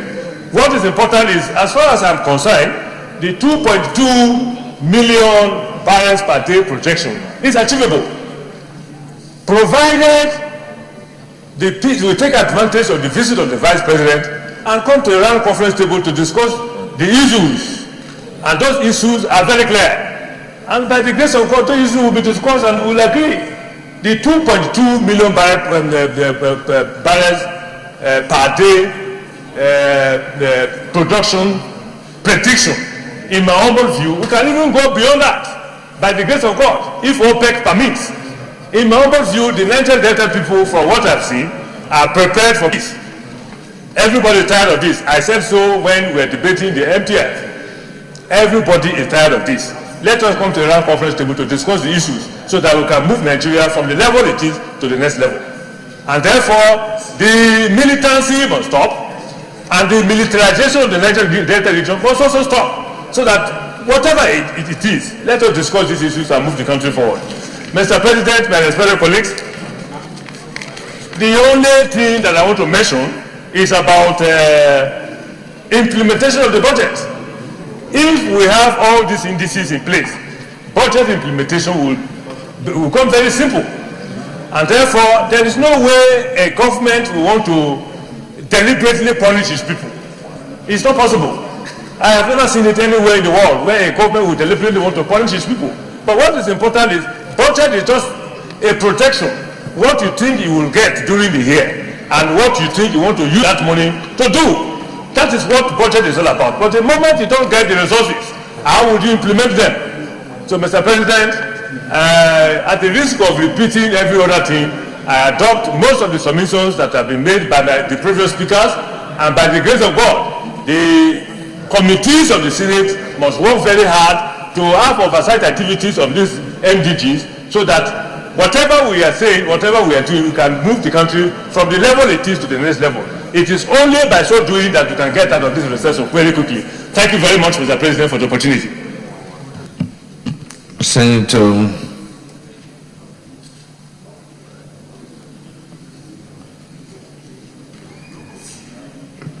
Sani Mustafa. Senator Hope Uzodiba.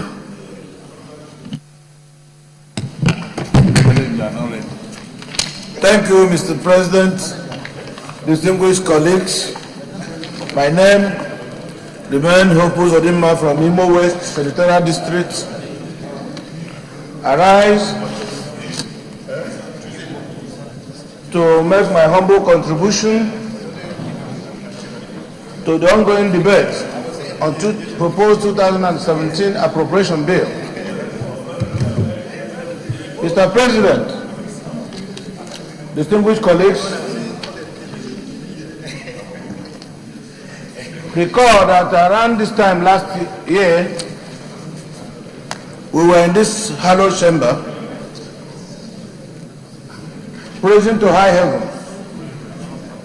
the 2016 appropriation bill, which was meant to bring national development and cure the injury in our economy. To the extent that we thought that if that budget was fully implemented, we wouldn't have gone into recession.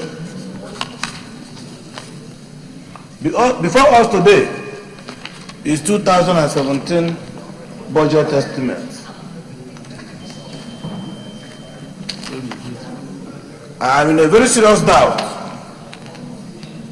whether this budget is able to create the necessary stimulus that will stimulate the economy and bring out our people from the present state of profundus, level beyond poverty. This budget estimate before us has not outlined in order of priorities what I can consider our national priorities. We are in a state of economic recession. Yet, the budget of last year, yes, relatively above 6 trillion. This year is relatively above 7 trillion. But recall, sir, that in 2016, our budget was predicated on an exchange rate of 197 naira per dollar. If you put side by side the current proposal, given the exchange rate of 305, you will be arriving to a budget $2.4 billion as against $3 billion of 2016. So the question is, are we moving forward or are we going back?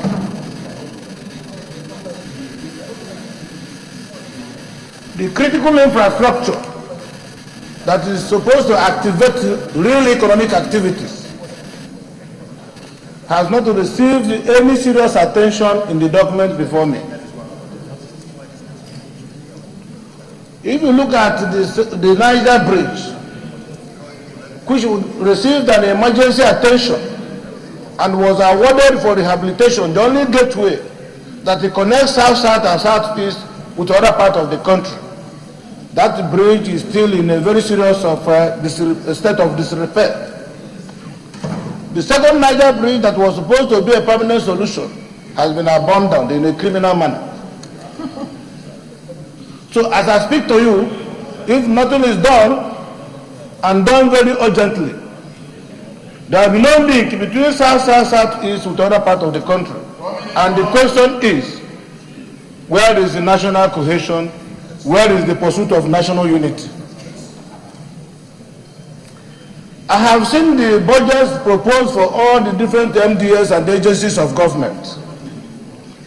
Ordinarily and by law, these budget proposals are supposed to pass through their governing boards. And as I speak, 90% of these agencies have no governing board. And the question is, who scrutinized the proposal before us, before coming to National Assembly? Mr. President, we are fond of wasting money to technical jargons that has no existence anywhere in history. Our foreign policy, we spend so much money to put peace in Liberia. We spend so much money to put peace in Sierra Leone. Now we have deployed another troop to Gambia. We have paid so much money to keep regional peace in this region. And it is a global issue. If not for what Nigeria did in Liberia and Sierra Leone, what is happening in Syria today would have been a child's play. The question is now, our national policy, to what extent have we recouped to this huge expenditure for United Nations? It's a global issue. We need a foreign policy that will be collectively designed, collectively defined, so that collectively we can defend the national policy. We need a good foreign policy. Non-oil revenue. This budget is talking of how to allocate money. I've taken advantage of my position as the chairman of the Senate Committee on Customs. There's so much corruption and revenue leakages in Nigerian Customs. Nigerian Customs is in place, in position, to fund our national budget, working with federal inland revenue. What is happening with all the trade taxes? There is an absolute bazaar in that place where people are looting money. Since the inception of this government, the Nigerian Customs Board, that is supposed to manage the activities of Nigerian Customs on day-to-day basis as provided for in the law, have not met once. So who is deceiving who? I think there is a need for repentance, both for the operators of our economy and the managers of the politics. Mr. President, I want us to sit down as a responsible Senate to come up with a national development plan, identify our national priorities, and create a roadmap for development, and come up with a budget that will reflect the yearnings and aspirations of our people. Nigerians are tired of blame game. The only reason why we are here today is to be able to protect the interests of our people.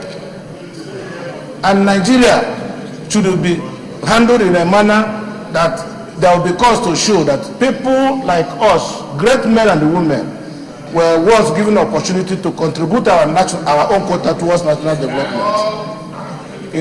Mr. President, for want of time, we will continue this debate. Thank you very much, Mr. President. Senator Ben Wajumogu. Thank you, Mr. President. My name is Ben Wajumogu, Imo North. Thank you for the opportunity given to me to lend my voice to this 2017 budget proposal. Mr. President, I rise to support this budget proposal as submitted by Mr. President. There are provisions in the budget proposal that I'd like to point out, which, if properly pursued, can help this country come out of recession. In areas of agriculture, we believe that in 2017, that agricultural produce will be better than what happened in 2016, because in 2016 there was a great agricultural yield, especially in areas of rice, staples like rice and cassava, meat. I believe that in 2017, if properly implemented, that Nigeria can begin to reach better position on food security. In education, a huge budget for recurrent and capital. We hope to end the perennial issues of strikes and university shutdowns, allowing our students to graduate and students and universities to run their courses on schedule. I'm happy with the highway reconstruction projects that are going on, especially in my area in the southeast, the Enugu Onitsha Express Road, the Port Harcourt, Enugu through Abia and Imo State Highway, the social housing, and then the transport area, including railways. I believe that trickle-down effects of this construction will help ginger the economy. However, the Southeast is missing out on any new proposal and modernization of the railway lines. I believe that we should modernize our railway lines, because most of the medium-scale enterprises are in the Southeast, especially in Aba and Nnewi, and products from those areas need to be evacuated. The provision for amnesty in this year's budget would help to bring down the level of restiveness in the Niger Delta and commence dialogue with the youth. It will impact on the production of crude oil, and definitely will impact on the production and supply of gas to our thermal plants, which is basically responsible for the 2,000 megawatts that we're currently producing in the country there. I believe that if gas is delivered to these NIPP generating plants, that we should have up to 5,000 to 7,000 megawatts today. I believe that government is doing well in trying to reposition the Bank of Industry and the Bank of Agriculture. By recapitalizing them, it will help the economy in providing development finance and venture capital to new entrepreneurs who want to start up businesses, which is one major area that we have a problem with. Most of our employment today is done by these medium-scale enterprises that are owned by mom and dad small companies. So development finance is a very important aspect of our economy, and we need to encourage that. Lastly, Mr. President, I think we need to, like previous speakers have mentioned here, we need to encourage government to have one single foreign exchange policy. This has taken us again to what we previously had in this economy, where people profit from these different foreign exchange policy that we have. A lot of people are profiting from it, and it is affecting government agencies and affecting genuine businessmen. So I think the government should do something about having one single foreign exchange policy, so that we can have a proper foreign exchange, and people will stop to benefit from where they do not so. Finally, I would like to say that I support this, the passage of this budget, and thank you for giving me the opportunity to contribute to it once more. Thank you very much. Senator Magege.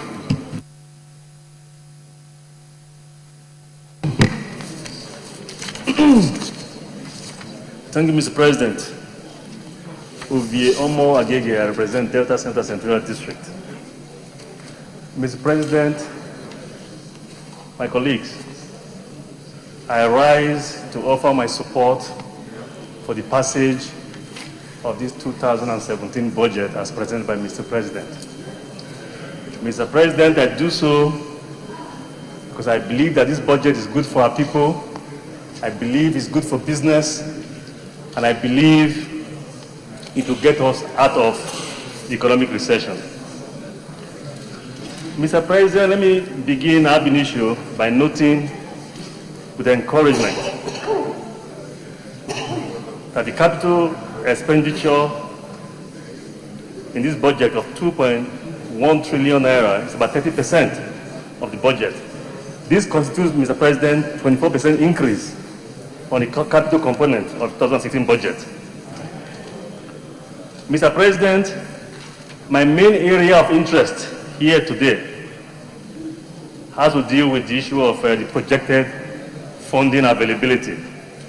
In this budget, the 4.94 trillion naira, which constitutes about 68% of this budget, is provided for purpose of availability.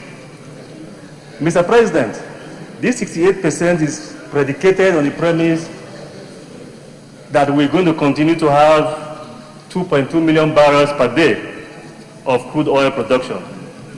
Mr. President, that is very, very rosy.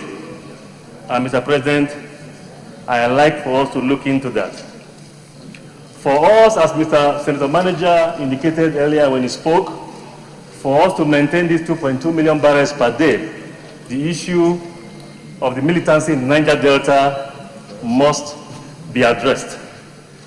Mr. President, I note further that the external borrowing in this budget is about 1.067 trillion naira, inclusive of cost and interest. Mr. President, I'm a little bit intrigued. I like to believe that if we spend even half of this 1.067 trillion naira to finance a Marshall Plan for the Niger Delta, like Manager indicated, there's every prospect that we can actually have more than 2.2 million barrels of crude per day, subject, of course, to negotiations with the OPEC cartel. Mr. President, let me thank President Muhammad Buhari and his administration for the efforts taken so far to restore peace to the Niger Delta. But I believe we can do more that has been done, and I encourage them to do just that. Mr. President, I'd like to note with admiration that 213 billion naira has been set aside for rail development in this budget. My major interest, since all politics is local, is the Lagos-Calabar rail. And I know the benefit that will come to our people if that project is completed. And I can see that the local component that the government is supposed to contribute to the construction of this rail has been provided for in this budget. So we thank Mr. President for that. But now, before I sit down, Mr. President, there's something I'd like to point out. Everybody is spoken about the importance of budget implementation. But I'd like to speak, Mr. President, on the accelerated passage of the Public Procurement Act. I believe once passed by both houses and assented to by Mr. President, I believe that will remove the clog in the full implementation of the budget. Thank you, Mr. President. All right, thank you. Ahmed Abubakar.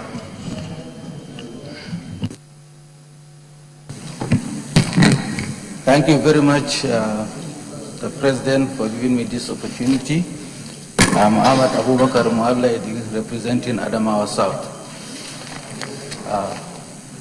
Mr. President, let me join my other colleagues in lauding the federal government for giving us this budget of change.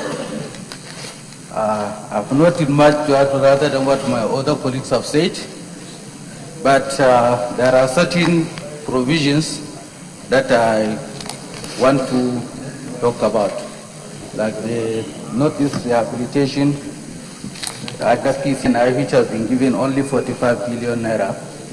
You know, this Northeast region has been under this siege of Boko Haram for many years, and you know, for more than 5 or 6 years there's no budgetary provisions for the region.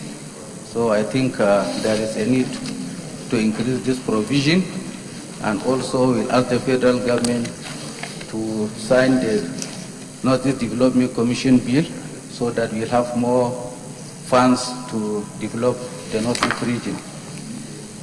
Secondly, I would also want to talk on this social intervention program, the Empower, the conditional cash transfers, school feeding program, and the economic empowerment program of the government.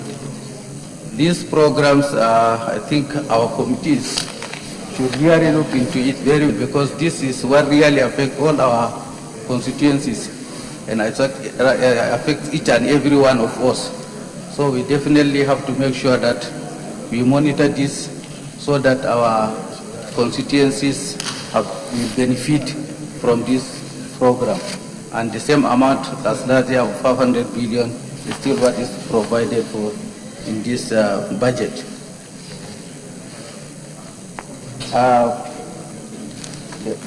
The Lagos-Calabar rail line is another aspect of this budget provision, which, you know, rail line is for carrying goods, and you carry goods from port to port, which I think normally goods are carried from port to the hinterland.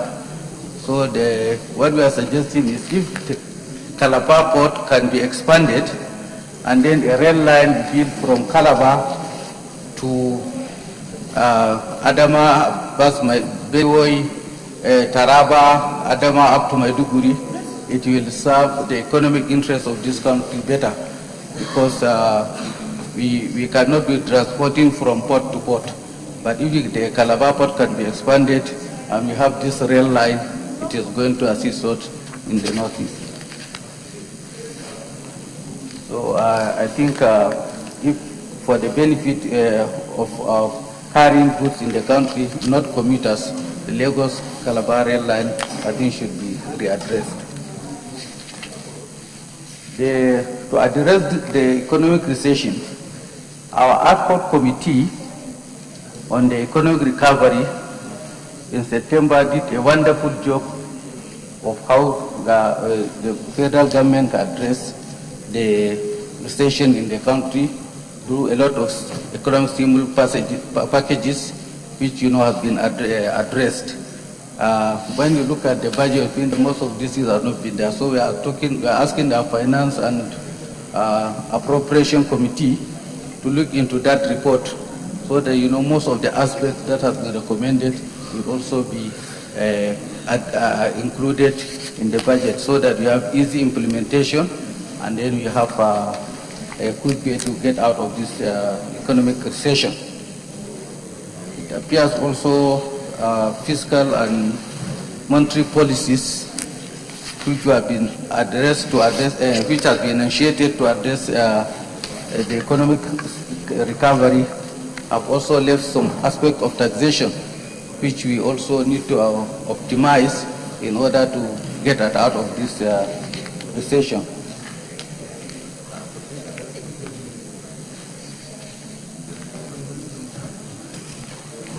Yeah. So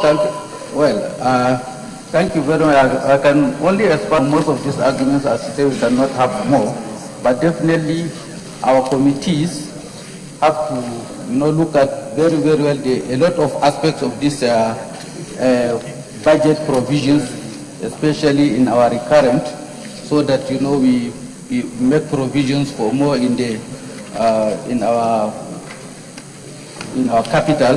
That's the only way that can stimulate economic growth to assist us in getting out of this recession. Thank you very much. Thank you, distinguished. Let me now invite Senator T.A. Ochendo Global. Thank you, Your Excellency, my very distinguished colleagues. My name is Senator T.A. Ochendo Worldwide, and I represent Abia Central. The 2017 budget is christened Budget of Recovery and Growth, and that encapsulates the state and vision of the nation.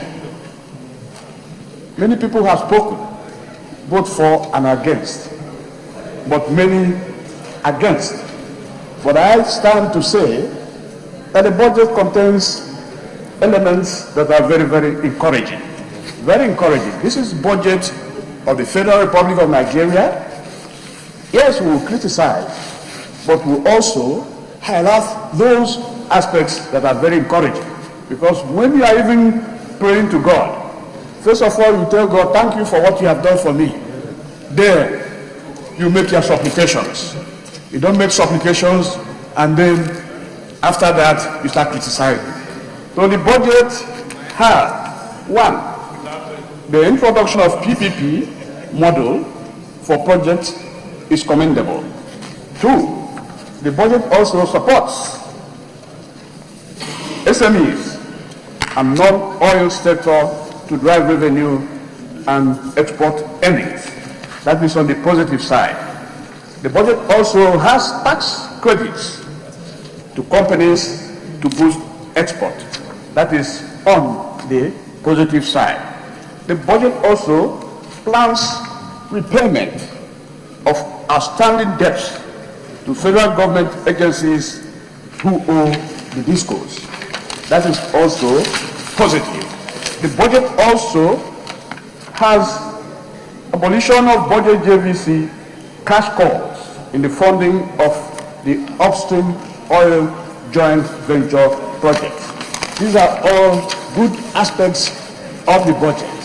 Then to the flip side, I will base my argument on agriculture because which one is time up? I have not spoken. I've not even spoken to a 1 minute. You're saying time up. Eh? Yes.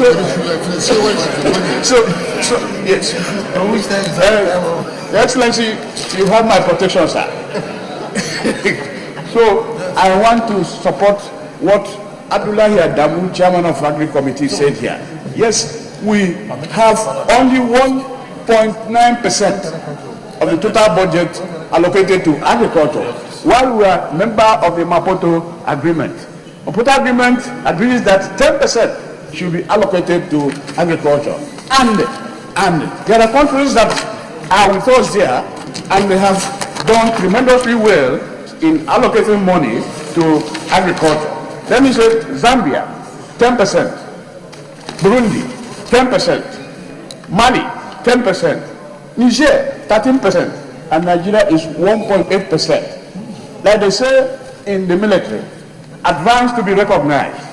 Nigeria has to advance to be recognized in terms of agriculture. Agriculture is important, very, very important, and we have to strengthen the foundation of agriculture. The Ajokuta steel mill has to come on board because that is where these machines will be fabricated. That is where the equipment will be built. So if we have that project on and completed, it will boost agriculture, and we don't have to continue importing equipment for agriculture. We have to produce our, yes, I'm hearing you, we have to produce our own locally so that it will boost agricultural production.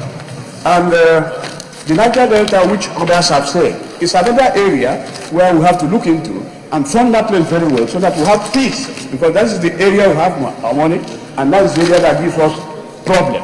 So we have to do budget coordination between the interventionist ministries, Ministry of Petroleum, NNDC, Ministry of Niger Delta. They have to know how to map out their budget so that each project, each ministry will have a particular project to tackle, not giving them, diverse, the same thing. The signature, I will have to ask you to conclude, please, now.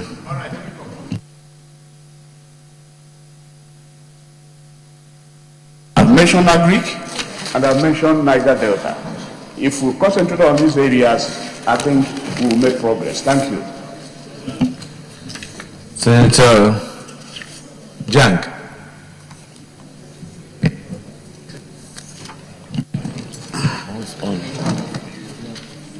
Thank you very much, Mr. President, for giving me the opportunity to speak. I'm Senator Jonah David Jang from Plateau North Sectorial District. Distinguished colleagues, I look at this 2017 budget with, as it is Christian, budget of recovery and growth. Is the right thing. But when one looks at this budget, it is a budget that should be implemented in a very normal economic situation. But when we are talking of a budget that we are going to recover from, we are trying to recover from a recession, I believe that we have a responsibility in this Senate to redirect priorities that can create our road to recovery. If we implement this budget as it is, I don't see how we would really recover from this recession. We cannot recover from recession through borrowings. And therefore, I'm of the view that we should look at what areas of the economy that will need to be put on high gear so that we can recover fast.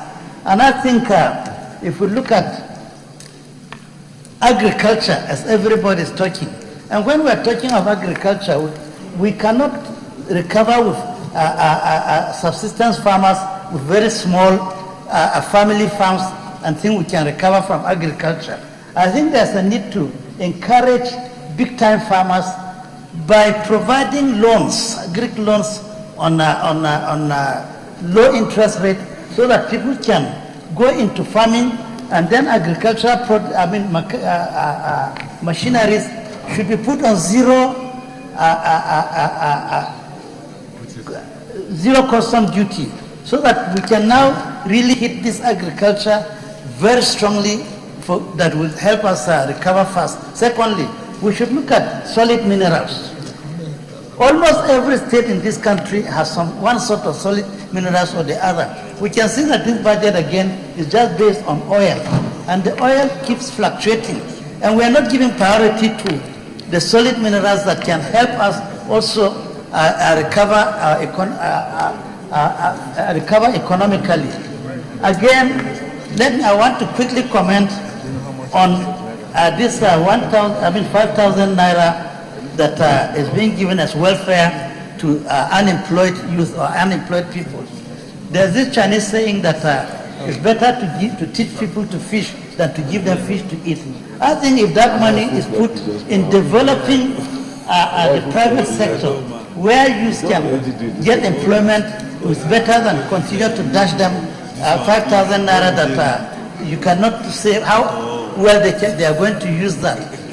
Mr. President, I want to say that even nations that have been running this welfareism program, I don't think they are happy with what they are doing now, because they are now complaining that people are getting lazier because they have cheap money to just collect. And I think we're taking that dangerous trend which will not help this country in the future. Let me lastly say that education, this feeding program in schools, when schools are not facilities in schools are not conducive for learning, and you want to go and feed children, if you help the parents to become economically viable, they'll be able to feed their children, and let government direct these fundings into developing the educational system, training teachers. And I think that will help us recover from this recession faster. Thank you for the opportunity. I appreciate it. Senator Foster Ogala.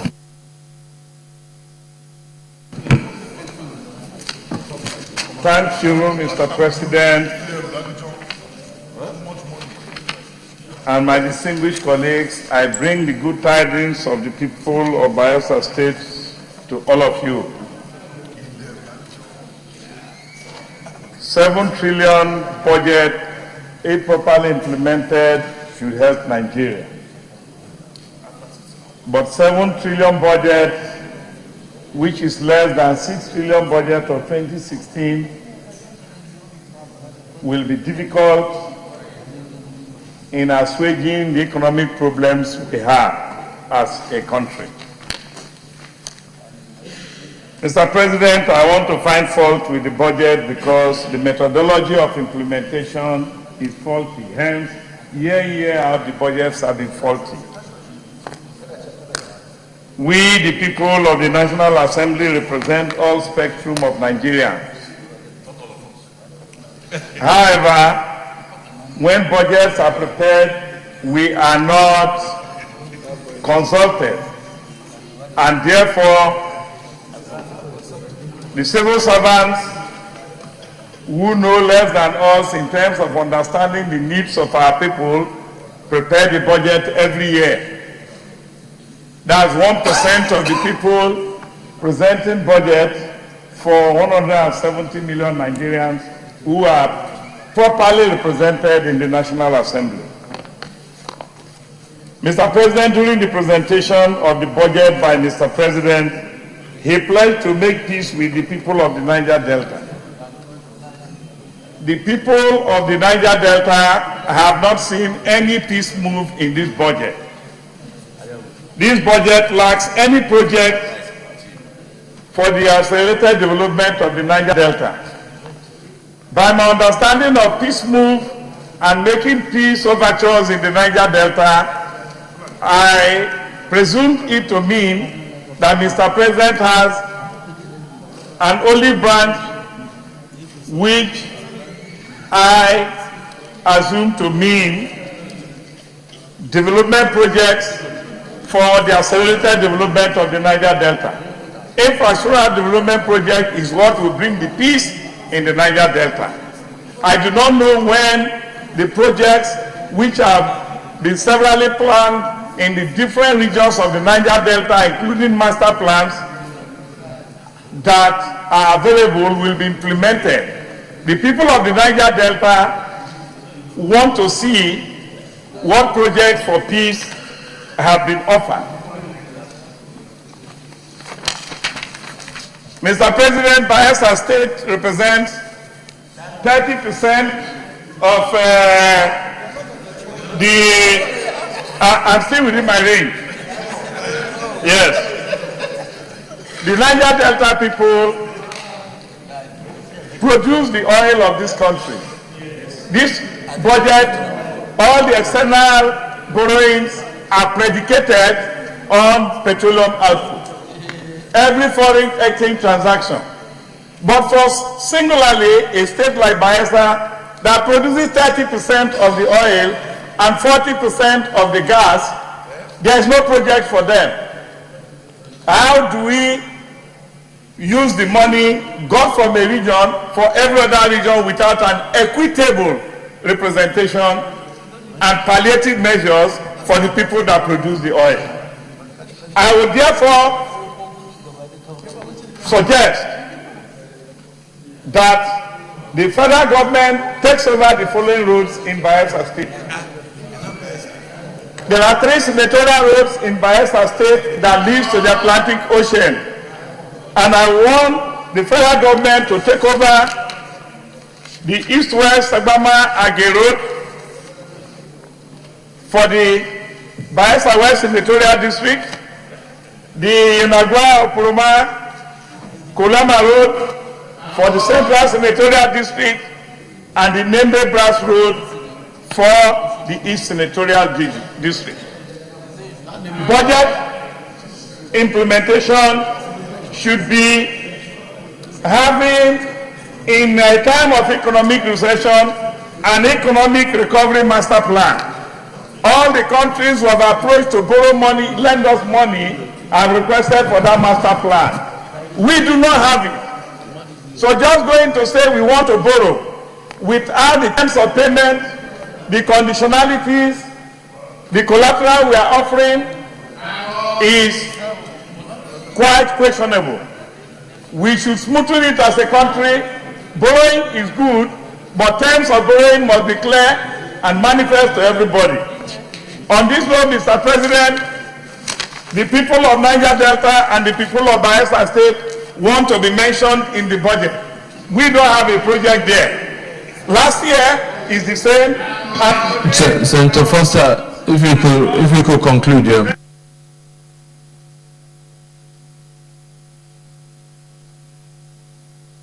Appealing to all senators present here and absent to give a helping hand to Bayelsa, to ensure that we use our powers to make amendments for equity to reign, for effective palliation of our needs. On this note, I want to thank you, Mr. President and distinguished colleagues, for giving me this chance to speak the needs of my people and the need for us to be included in the budget. Thank you, Mr. President. Senator Yusuf.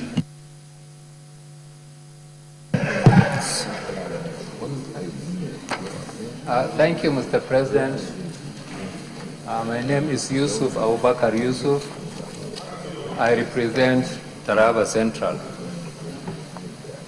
Mr. President, distinguished colleagues, I want to vary with some of the propositions mentioned in this budget. Number one, Mr. President, I want to look at the value of our budget for 2017. In dollar terms, the 2016 budget was $31 billion. That is the federal budget. In 2017, in dollar terms, the value is just $23 billion. By the time you impute in inflation and also look at the marginal propensity to import, we find that this budget is much more less in terms of value compared to the 2016 budget. My suggestion here is that the 7 trillion naira is a too small budget to sustain the movement of this economy out of the recession. How do we go about that, Mr. President? I want this National Assembly or this Senate chamber coming from Section 83, Subsection 1 of the 1999 Constitution as amended, whereby this Senate should make sure that we invoke this session in terms of the contingency fund. We are in recession, and while the federal government is taking it very, very serious on the issue of recession, the other sub-national governments are not taking this in very, very serious. And we have powers to increase the value of this budget. And to that extent, I want to suggest that we look at taxation on luxuries, taxation on luxury goods and services. I've said it last year. Nothing has been done in that respect. We are so comfortable within the recession, we'll just go just like that. But if we don't do the needful, we will continue to be in recession, and it is an emergency period that we are in. So we must invoke this section 83 subsection 1 of the federal, of the 1999 Constitution. And we have to invoke it with all the powers that we have, because we cannot continue just to be sharing income and not finding a way to develop the income. Mr. President, distinguished colleagues, I've said this in last year, but it has come to happen. The monetary policy instrument has reached saturation points.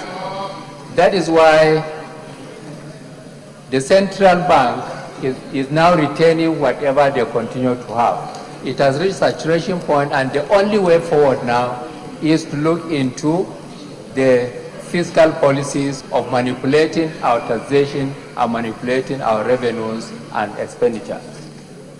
Thirdly, real wages. In every economy, there's what we call the market, the money market, the product market, and the financial market.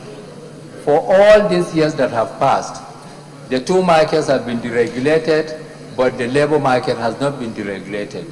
And that is why things are not going the way they are going. People handle the way they feel they are paid.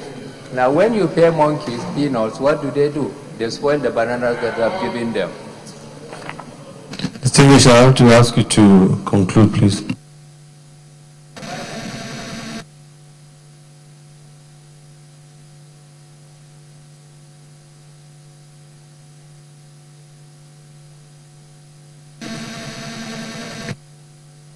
Thank you. Leader of the Senate. Mr. President, distinguished colleagues, I move that we suspend Order 13 to allow the Senate sit beyond 2 o'clock. I so move. Mr. President, distinguished colleagues, I rise to second the motion as moved.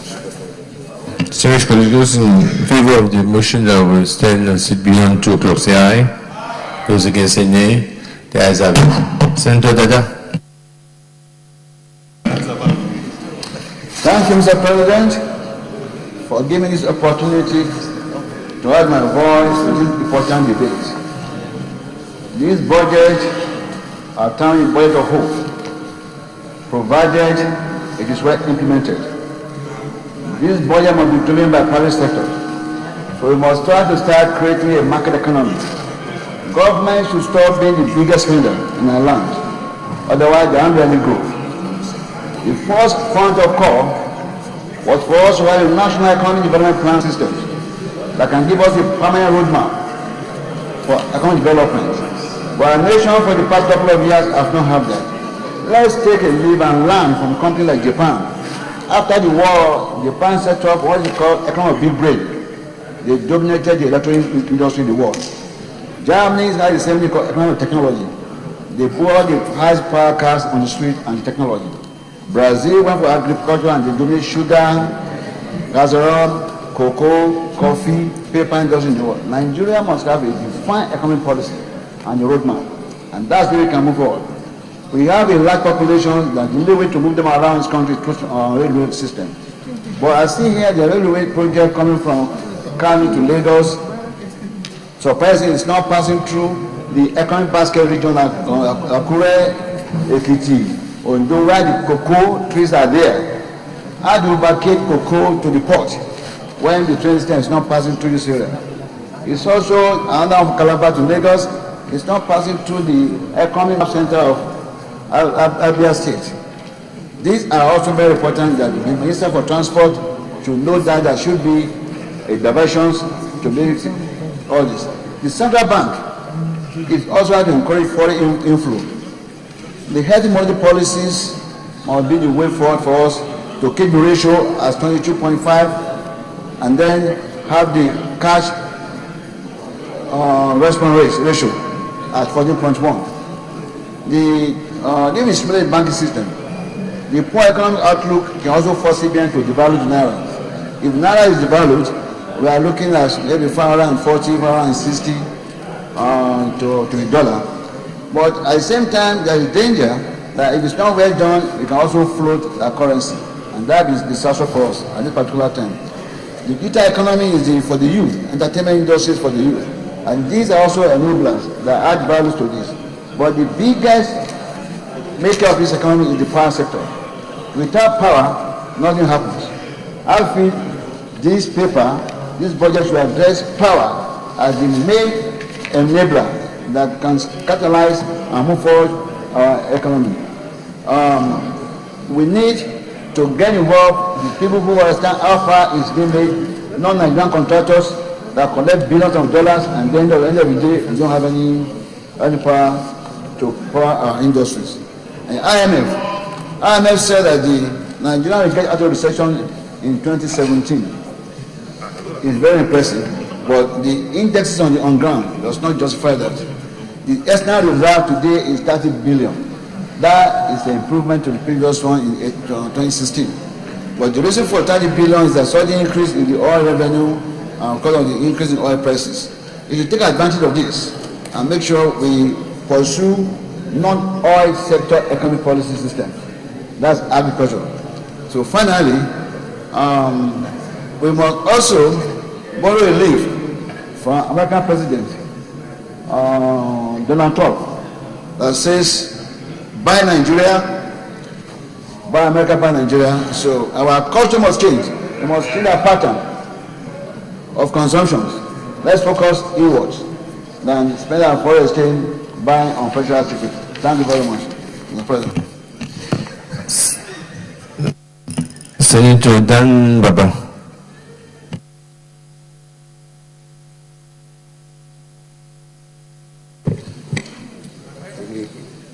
Thank you, Mr. President, my distinguished colleagues.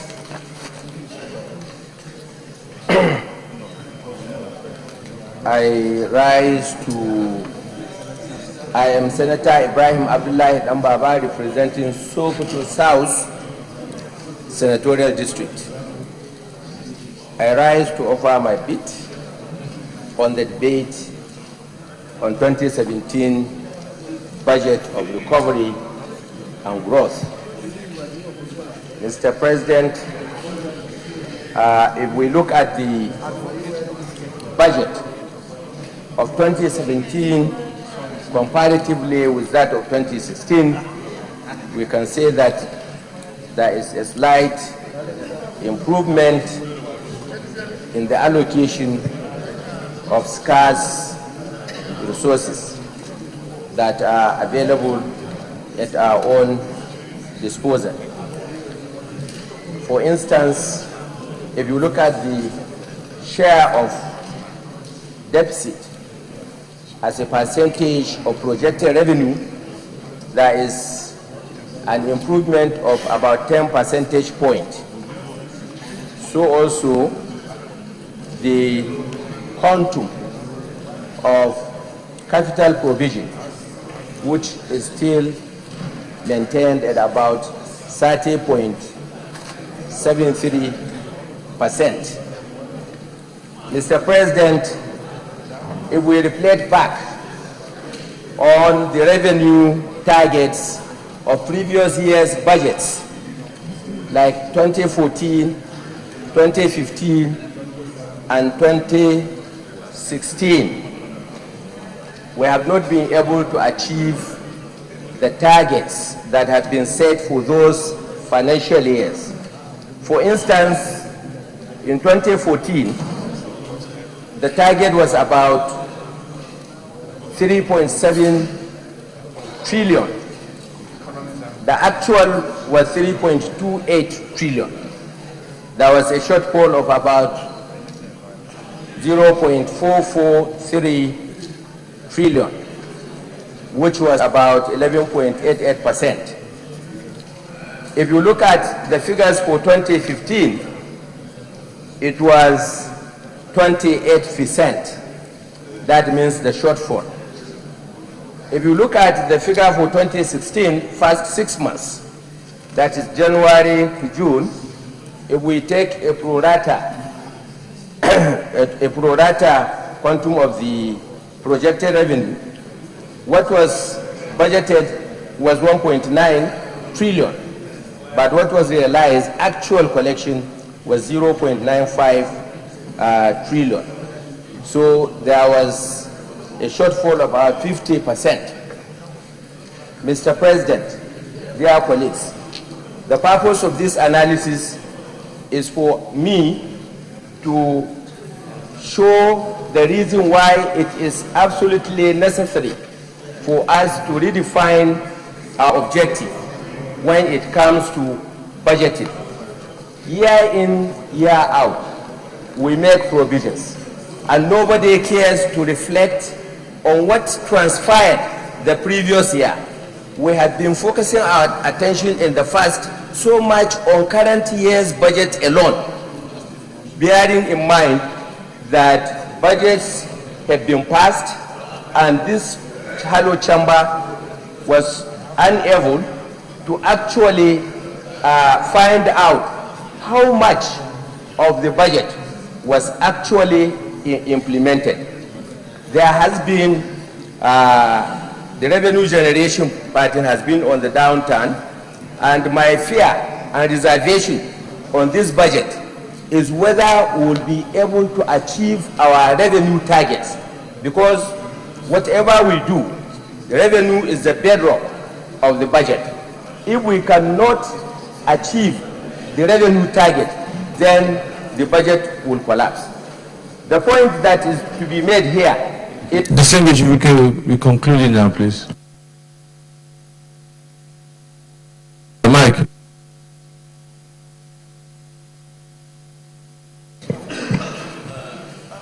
The point that I want to make, Mr. President, here is there are so many things that we have to take into account if we are to deliberate on this 2017 budget. For instance, if you look at January to December 2016, the amount that was made available to MDAs actually was only 831 billion out of the 1.8 trillion that was supposed to be made available to them. And this amount was to be generated from borrowing. So far, we have borrowed in actual terms about 1.36 trillion. With the balance coming before the end of February, this figure I have already verified. So the issue is we are lacking in capacity because the MDA so far, they have utilized only 635 billion out of the amount that has already been disbursed to them. And secondly, we cannot understand why, since they have collected about 1.365 trillion, why only 831 billion of that figure has been released. Mr. President, again, the issue of reform. We must reform our ways. We must change our ways. Otherwise, there is no way we'll be able to implement the budget. If we look at the revenue that had been... No, distinguished, please, you need to... You know, you missed your slot. You are even just allowing you to come in. So please be conscious of that. Okay, Mr. President. Now, Mr. President, what I want to say is very, very important, because the cost of collection of revenue now is at 22.84%. There is nowhere in the world where cost of revenue collection by agencies such as Federal Revenue Service, which takes 4%, DPR, which also takes 4%, Customs, which takes 7%, there is nowhere in the world these high percentages are actually allowed. So there must be reform in the area of cost of collection. The issue of TSA, Mr. President, also is an issue that once it is centralized, will have to create savings. Now, a lot of MDAs have awarded contracts and they have no funds to pay, while there are other MDAs whose funds are lying idle.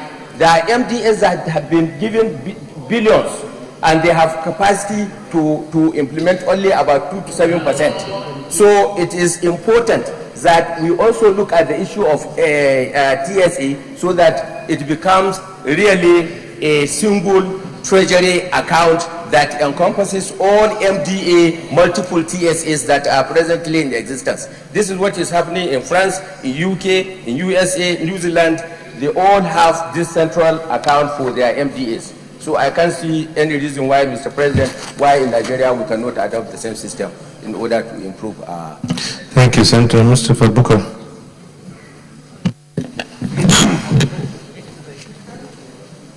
Thank you very much, Mr. President, distinguished colleagues. I think so much has been said about the 2017 budget. We do know, as everybody has said, or most of my colleagues said, year in, year out, we go through the ritual of the budgeting process. At the end of the day, what is realized is completely different from what was forecasted. And in the situation we are in this country, recession, I think we need to take cognizance of the fact that the budget itself is not more than 10% of the national economy. So I think we need to look at other issues that will make us, to go out of the recession. And that is why I want us to refer to the speech of Mr. President when he delivered the budget to the National Assembly. In that speech, he has itemized quite a number of important steps that the government intends to take. Because it's not just the figures that are important, but the idea of how they are going to be implemented and the policies that will make the budget to be implemented. Because it's not just the spending, but also what policies the government take or put in place in order that we can achieve the purpose of getting us out of the recession. It's true, like my colleague said, in real terms, the value of the budget is less than what it was last year in dollar terms. And therefore, even if we want to call it a budget of growth, we must take cognizance of the fact that the growth may not likely come if we do not look at the way we can improve our GDP. Because our GDP has to be looked at carefully, and we have to devise ways and means through which that GDP can actually be improved from negative to positive, which means it's almost a double-edged sword that we have to look at. How do we actually improve consumption? How do we make money available to Nigerians? And how do we improve productivity?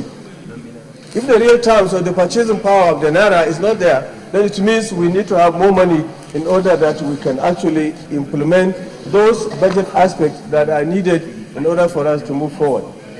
And one of the key issues that we need to look at is the issue of reform. Many agencies, especially MDAs, are actually involved in two things: policy and implementation. Now, if you want to really have efficiency in implementation, then you have to separate the gamekeeper and the poacher. You have to allow the MDAs to look at policies and make sure that the policies that are needed to make that sector efficient are in place, whereas those that are responsible for implementation are allowed to implement. Let me look at power sector, for instance. What we are in the power sector is a very serious situation because we have liquidity problem. But you can discover in the budget that the ministry, the TCN, the NIPP, they are all competing for projects. That doesn't augur well for the improvement in the power sector. We need to look at the policy, we need to look at NEP, we need to look at MDET, we need to look at how the privatization was then evaluated. Luckily, the Senate President has allowed us to hold a public hearing where we will be able to discuss with all the stakeholders and find the way forward. Because Nigeria has spent billions of dollars in the power sector, and yet there has been no improvement. These days, you find a lot of the NIPP power generation plants are down. They are down because the gas suppliers have not been paid, and therefore, if they have not been paid, they cannot generate power. So, distinguished colleagues, my take is that we really need to look at the budget and also to look at the other policy issues that will make us come out of the recession that we are in. As it stands now, we are not having a budget that will actually take us out of the recession. We need other measures, other policies that will improve our GDP and that will also improve our earnings. There are a lot of money that is sitting in the central bank. We must find ways and means through which these monies can actually be utilized within the economy, so that the borrowing that is going to be done, the domestic and the external borrowings, will not actually crowd out those other sectors of the private economy that will want to borrow from the Nigerian economy in order to move forward. Thank you very much. This is my contribution. Senator Danjumala.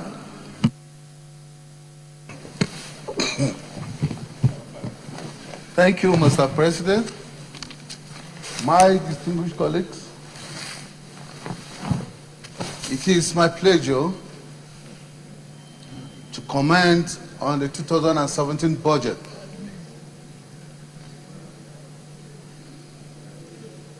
With regard, I am Senator La Denjuma from Southern Kaduna, Kaduna State. I'm representing my good people of Southern Kaduna. You are crazy. It is my wish to comment on this 2017 budget with regard to the approach towards implementation.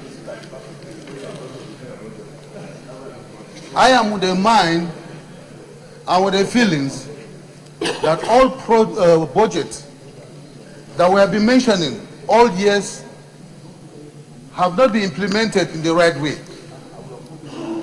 It was the same place I stood last year. I spoke about the 2016 budget, where I said that the budget of 2016 was one of the best so far since the history of politics in this country. But unfortunately, the implementation was nothing to write home about.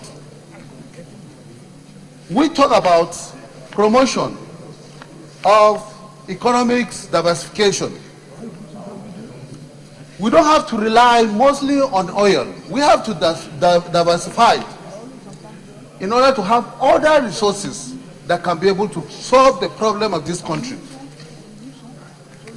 Like the solid minerals that we have, some were discovered in Zamfara, Sokoto, and also even in Kaduna, my senatorial zone, where solid minerals was found in Dangoma, which we have as Nike, which can be able to sustain this country for the next 100 years. In that fact, it is my request, just like the motion I raised the other time, requesting that the 3% should be given to us as part of the value tax to enable us develop the distro houses that we have in Southern Kaduna. This request that I'm making it before you, that you in this house should only help me so that this destruction will be implemented. And with the hope that most things that are done in this country is lack of implementation. We pray and we hope that the Senate will take it upon themselves to make sure that they follow this Senate, the budget of this year, to scrutinize it very well, to make sure that all the items mentioned in this budget is fully implemented. I pray and I hope my request will be heard and will be put into place. Thank you very much. Senator Adeleke. Thank you, Mr. President. Distinguished colleagues, having listened to all the submissions of my colleagues and the contributions during the MTF debate, I didn't add anything but to start by commending Mr. President for submitting for the first time a capital allocation that is about 30.69% of our total budget. This indeed is a budget of growth and recovery, as the new initiatives like social housing program, special economic zone projects, export expansion grants, and the recapitalization of Bank of Industry and Bank of Agriculture will no doubt reflect the economy. The adjustment of the oil benchmark from $42.5 per barrel to $44.5 per barrel is realistic in view of the expected rise in oil price this year. However, a more serious and concerted efforts should be made in engaging genuinely with our brothers and sisters in the Niger Delta towards ending the unrest there. But I must add too that that is not the only reason why we have this power problem. We should also beam our lives to our discourse. A lot of those who own discourse behave as if they are untouchables. There's an expert of one of the discourse that made about 13 billion naira and reported only 7 billion to the federal government. This 7 billion is what the federal government is going to share amongst the GENCOs. If we are not careful, one day they'll shut up. The minute they shut us out, we are going to be in grave danger. Again, the adjustments should also reflect in the reduction of the 2.36 trillion budget deficit, which is about 32.4% of the total budget. Debt servicing of 1.66 trillion is worrisome. The inflation benchmark assumption of 12.92% is not realistic, as the current inflation rate is 18.55%. Mr. President, distinguished colleagues, I want to urge us to look at a reform of our budget process. If there's need for us to amend the budget, to amend the 1999 Constitution, so that we have a timeline regarding budget submission by Mr. President, Section 81, subsection 1 of the budget refers. We also need to amend our rules so that we have a timeline for scrutiny and passage of the budget. If we could conclude our budget process before 31st of December, it will be most welcome. Thank you very much. Senator John Manuel. Yes, sir. Thank you, Mr. President, my dear colleague. I'm happy to be given this opportunity to speak. I want to apologize for not being available when you called me, because I represented the study leader at a very big function at the Defense College. Having said that, Mr. President, distinguished guests, I want to say that the budget this year is a good one. It's better than the one of last year. Because last year we were new, the presidency was new, the administration was new, a lot of ministers were being moved here and there and PAMSEC. But I think from the mistake of last year, we are learning a lot, and a lot of it have been put into this budget, especially with our visits to the various departments. Also, many things have been put in. I'm not saying that it's all 100%, but definitely better than last year. So I think what we should be talking about now is how we can get this implementation done properly, especially the capital. Because we found out during our visits that in most areas, capitals were not released, some maybe 10%, some even 0%, which is not good. We have to insist on that. And we need money. For all these visits, we need to spend money, and money is not money available. Most of the committees can't move because of lack of money. That has to be provided. With that, Mr. President, I will say most of the work is with the committees. So I will until we go to committee work. Thank you very much. Senator Sani Abubakar Danladi. Thank you, Mr. President. Senator Abubakar Sani Danladi, Senator representing Taraba North.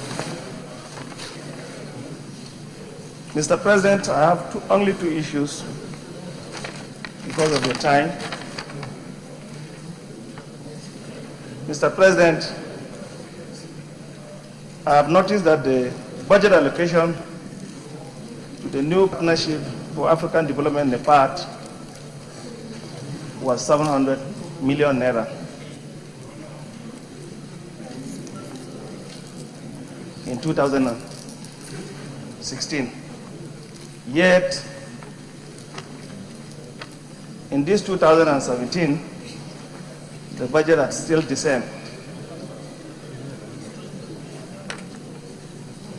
This is one of the agencies Mr. President, that government can pay attention to, and to ensure full implementation of its activities in order to tap the developmental ideas from other African countries. I know that the entire budgetary allocation for the NEPAD, Mr. President, cannot pay the counterpart funding to the African Union, not to talk of carrying any other activity. So I want to appeal to my colleagues to look into this and add the budget allocations to NEPAD in this year's budget, which I believe my colleagues will consider this a request. Thank you, Mr. President, because of the time. Senator Gershom Bassi.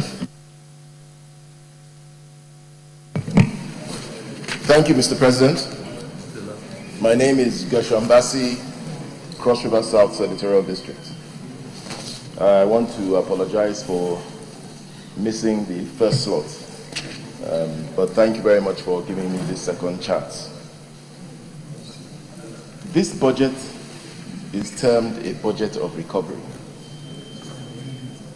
and yet it is smaller in size than last year's budget in real terms. I am very concerned about that because we have experienced several quarters of negative growth, or what we call a recession. And in order to power ourselves out of this recession, we need massive infusion of cash and capital into our economy. A budget that is smaller than the budget that we had last year presents a challenge to solving the problem of coming out of a recession. Therefore, Mr. President, my hope is that the federal government, the executive, will at some point come up with a stimulus package or come up with a supplementary budget that will make up for the kind of massive infusion of cash we need into this economy. That's my first observation. It's also my hope that the CBN, who are the managers of our monetary policy, will come up with policies that will complement the efforts that are being made by the executive in managing this economy. Efforts in terms of the inflation, which is at 18% and is too high, in terms of exchange rates, which are, as many have already said, are unstable, to say the least, and issues in terms of monetary regulations that are impeding the inflow of capital into this economy. And so I hope is that the CBN will complement the efforts of the executive in order to power ourselves out of this recession. I've noticed that the budget talks about special economic zones. I hope that in coming up with these special economic zones, there will be wide consultation with the National Assembly in order to determine where these economic zones, special economic zones, will be located. I must thank the executive for considering the Lagos-Calabar Railway project, which there is a provision, I think, of 213 billion for the counterpart funding aspect of this project. It's a project that is, somebody said all politics is local, and this project is dear to my constituency. I also must compliment the federal government for the East-West Road and hope that recently that road was, the contract for one portion that affects my constituency was terminated. And our hope is that very soon, in fact the commitment by the minister is that very soon it will be re-awarded in order for that project to be completed.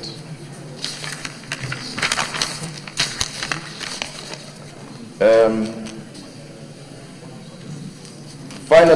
Mr. President, I know we talk a lot about diversification of our economy, but I think that we cannot talk about diversification without talking about domestication.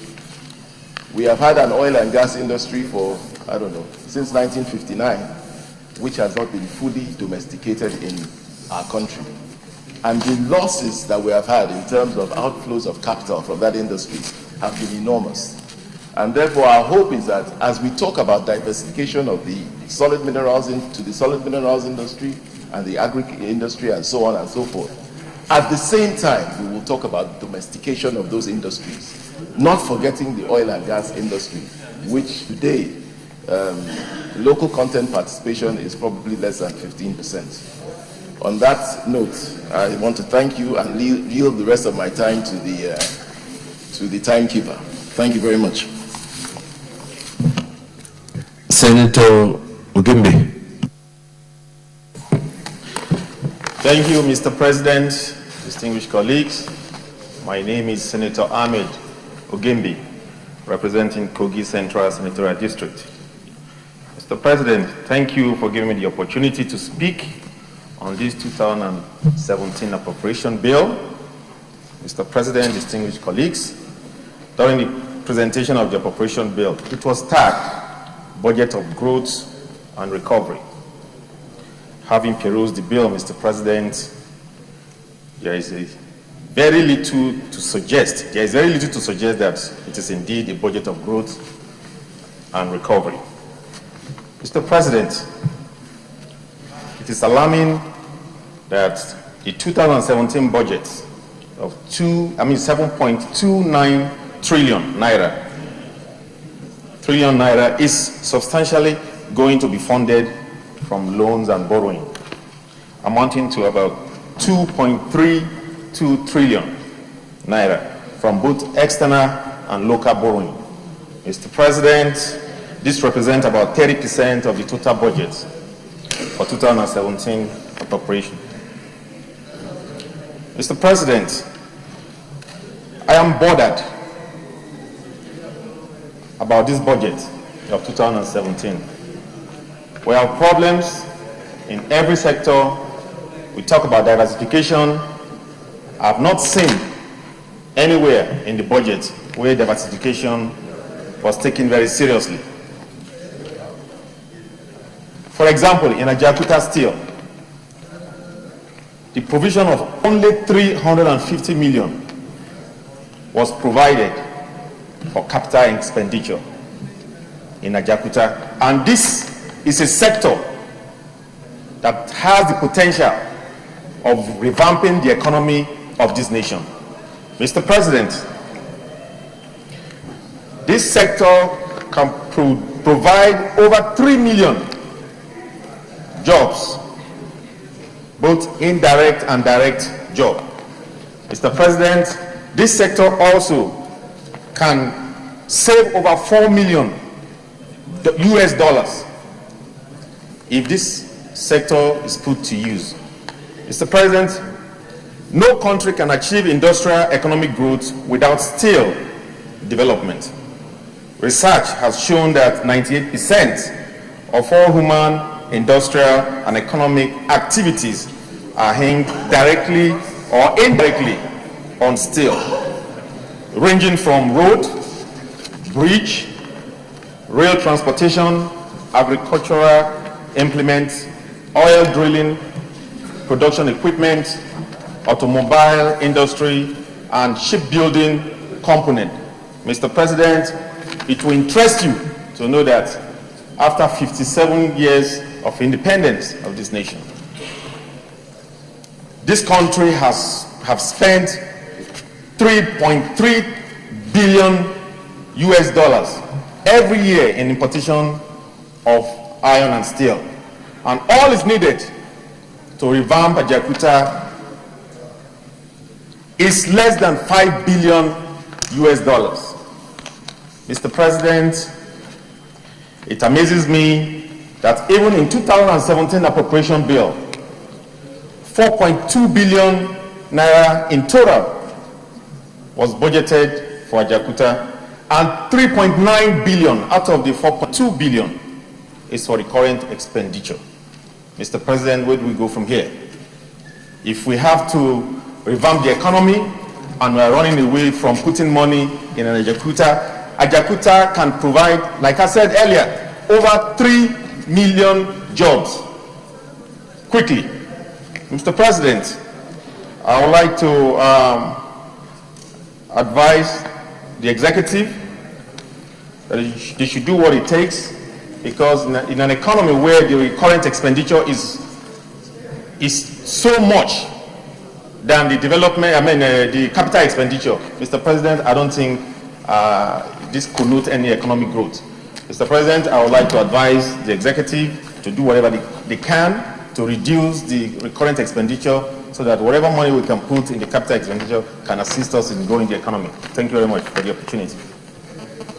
Senator Binoba.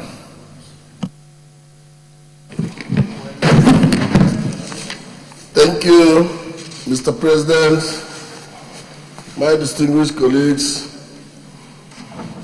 Binoba is my name. I'm born in Central Senatorial District. Mr. President, thank you for giving me the opportunity to join my colleagues to debate on this 2017 appropriation bill. Mr. President, to me, this 2017 budget is not different from 2016 budget. I don't find anything that is interesting in this budget. Mr. President, particularly as it concerns Nigerian youths, when we look at this budget, there's no way Nigerian youths are taken care of. And how do we say that we want to stop our youth from running around the streets? Every year, the teeming youths of this country will pass out from the universities, no arrangement, nothing is made about them. I went through the budgets. The only area I saw that youth is mentioned is about 190 million naira. I don't think that is good for a government that has promised this country that they are a government of a change. Mr. President, let me also go to the Southeast.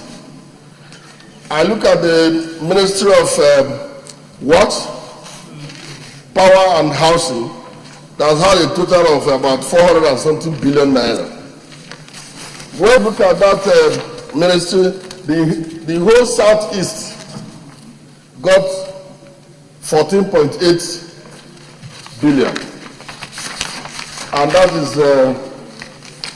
for rehabilitation of Onitsha Enugu Road, Enugu Port Harcourt, and that is it. How do we, some people in these chambers have stood up to thank the government for what they have put in their respective zones. What will anybody from Southeast stand up here to thank this government or thank the executive for what they have done in our zone? Even the 2016 budget, there's no pin that has been put in my zone up till now. And another budget is not before us. So what we are doing here is every year they will bring budget, we talk about the budget, no implementation, nothing. Mr. President, distinguished colleagues, I think something should be done. This also takes my mind back to immediately after the war, when the then president, as he calls Gowan, when he gives 3 hours. Those 3 hours, nothing has been done about it as it concerns the Southeast. Mr. President, I am saying too that at the same time calling my colleagues that we have to support the bill already presented before this Hello Chambers by distinguished Senator Sam Anyang as it concerns Southeast Commission, so that even if it's from that area, this part of this country can be remembered. Because looking at all these budgets every year, there's no way Southeast is remembered. The other day they told us about second Niger Bridge. Up to today, nothing has happened in the second Niger Bridge. Mr. President, on this note, I thank you for the opportunity given to me to comment. Thank you very much.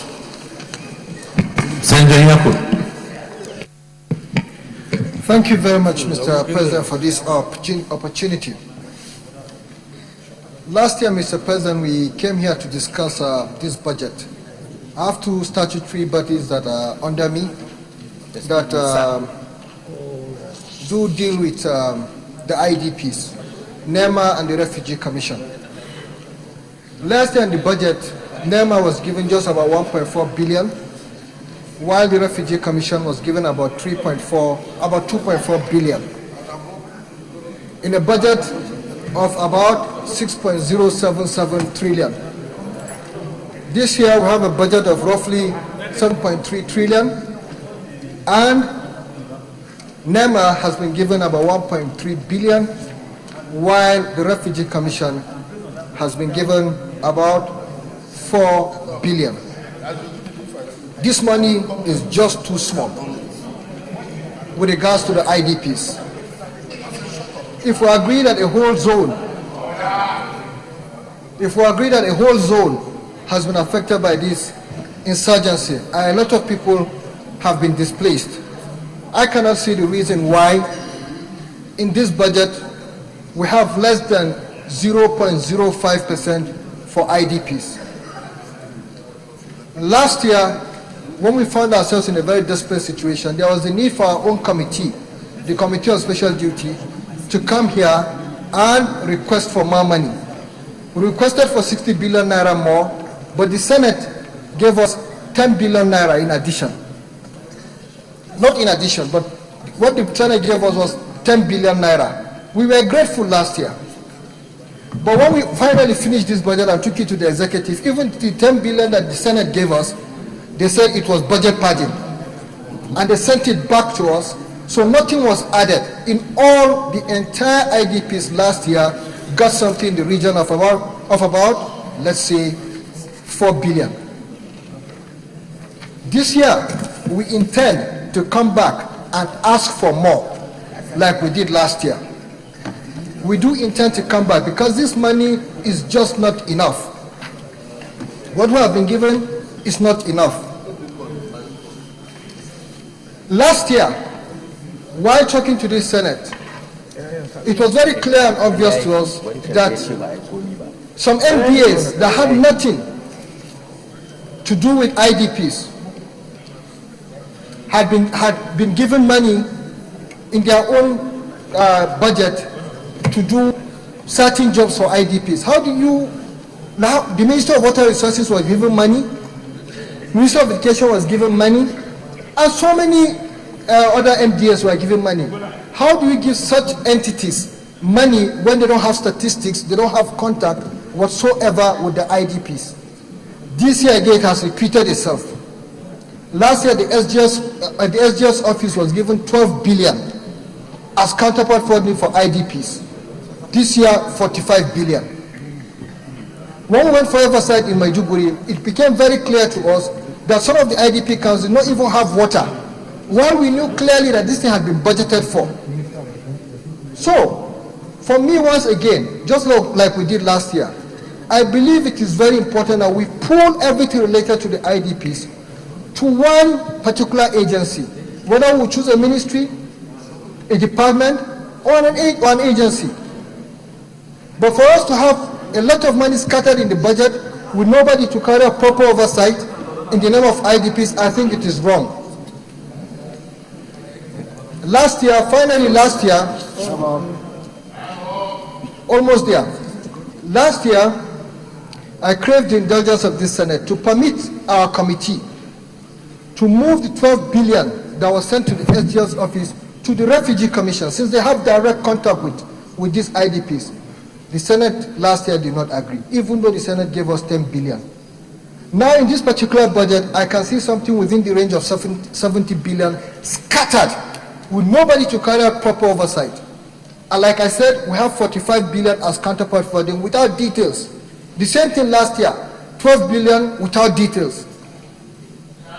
So I think that the Senate should permit us as a committee, even within our own committee, to move money within our own MDAs that we have oversight, so that we can have one agency to take charge of these things, and so that we can have proper oversight. That is my submission. Thank you very much. Senator Issa-Bissau.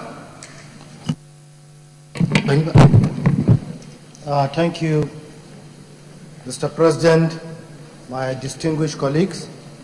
I am Senator Issa Hamma-Bissau, representing the good people of Bauchi Central. Mr. President, let me start by commending Mr. President for the good intentions he has in the budget. But after commending Mr. President, I have a lot of reservations on the budget itself. Last year, 2016, I stood here to vehemently support the budget, that the budget will be implemented 100%. But after seeing what happened in 2016 and seeing what is coming as 2016 budget, I became highly disappointed. Mr. President, my distinguished colleagues, this budget that we are doing, or this budget that the executive is bringing, is for the people. It's for the welfare of the people of this country. But I found out after my investigation and other intelligence gathering that we are doing budget for very few people. Right now, the budget that we are doing, most of the procurement officers of the ministries, departments and parastatals, we are doing budget for them. Because the leakages, they are still there. And some of these things in the budget, I will give example. The reason why I said we are doing this budget for very few people, this budget is not being translated to the masses. That the reason why we are doing the budget, because you find out that somebody, even yesterday, a contractor came and gave me an intelligence report that in the Ministry of Finance, they bidded for a job, he was qualified to get the job, but the procurement officers gave it to their company and they brought the contract for him to buy it at 20%. So this is what is happening in the procurement process. We are going to be doing the budget, and we'll be doing the budget for procurement officers. And right now, a lot of people in the departments and agencies that are manning those places, they are highly corrupt and they are being covered by some people close to the government. Mr. President, we know it. For example, there are so many ministries that, I will give example now, maybe like Hadeja Jamare River Basin. I have some provisions where they are supposed to do something in my constituency. They connive with the contractors and they wanted the job, it's a job of something like 10 million. And they gave the contract at that 10 million, but they wanted the contractor to just go and do something of 1 million and remit something to them. Which for 1 month, I was battling with them. Let me see the bill of quantity of that job. I think they refused, and I'm going to take it officially with them. So I'm saying the Senate, the oversight function that we are doing, we have to take it very, very serious. A lot of things are happening. We are just doing budget for some few individuals, and we have to take this oversight so that we'll find a way of checkmating those processes. For example, now, I discovered something yesterday, and somebody was telling me, it's just 1 minute that I spent. Mr. President, issue of that 500 billion in the office of the Vice President under 2016 budget. As I'm standing now, I'm just reading it on newspapers and radios and everywhere I see it, that they have started disbursing money. Right now, as I'm standing, I don't even know one single individual from my constituency that has benefited from that 500 billion. And we are representing the people. I see no reason why we put that chunk of money. Then we, the National Assembly members that are representing the people, will not be carried along. I think this issue, we have to take it serious. I don't even know one beneficiary from my central zone from Bauchi.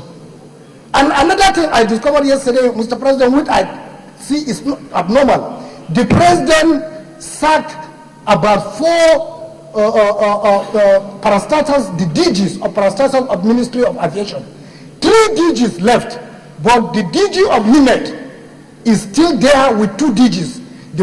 One professor was appointed to take over from him.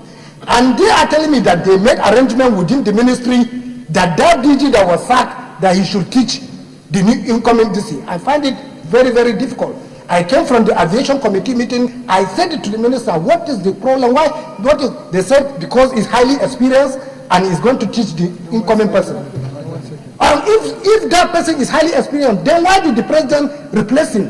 We are encouraging corruption from all these processes. I think we have to take it serious, because I see no reason why a president will sack somebody and somebody will tell him to stay and teach somebody that is coming, and is highly abnormal. So I think, Mr. President, this issue of oversight and issue of now what they are doing now is that when anywhere in the budget you see issue of cars, issue of computers, entertainment, travels, the Senate has to put more eye, because that is where a lot of fraud is taking place. Issue of cars, stationaries, all these computers, all then travels. Mr. President, we sometimes, because of friendship, when we see somebody that maybe we know, we tend to say, no problem, no problem. But this issue, we are the ones to save Nigeria. We are the ones that has constitutional powers to do investigation and to expose a lot of this corruption. But I think I want to encourage, we should be bold enough to expose this corruption that is taking place. When we don't do that, that means we'll be bringing budget upon budgets without any implementation. And right now, the implementation of this 2016 budget, I think, is not more than 40%. So I think we need to do something so that the implementation is not about bringing budget. If you bring budget of $10 billion or $5 billion or any amount, once that budget is not implemented, what is the use of the budget? Because the implementation of the budget is the key, not bringing figures. I think we need to see how this budget, how these releases will be made so that the ordinary people will benefit from this budget. If we don't do that, and that is the primary responsibility lies with the National Assembly, especially the Senate, because if we make our stand, and even now, the way we are putting our stand, and I think it's good. And again, Mr. President, the issue of somebody we accuse of corruption, today he has a lot of agencies under him. Are we going to put money for him to take it again? Therefore, we have to put our stand now. We can only give money for salaries and other things. That is my own advice. Distinguished Senator, you conclude, huh?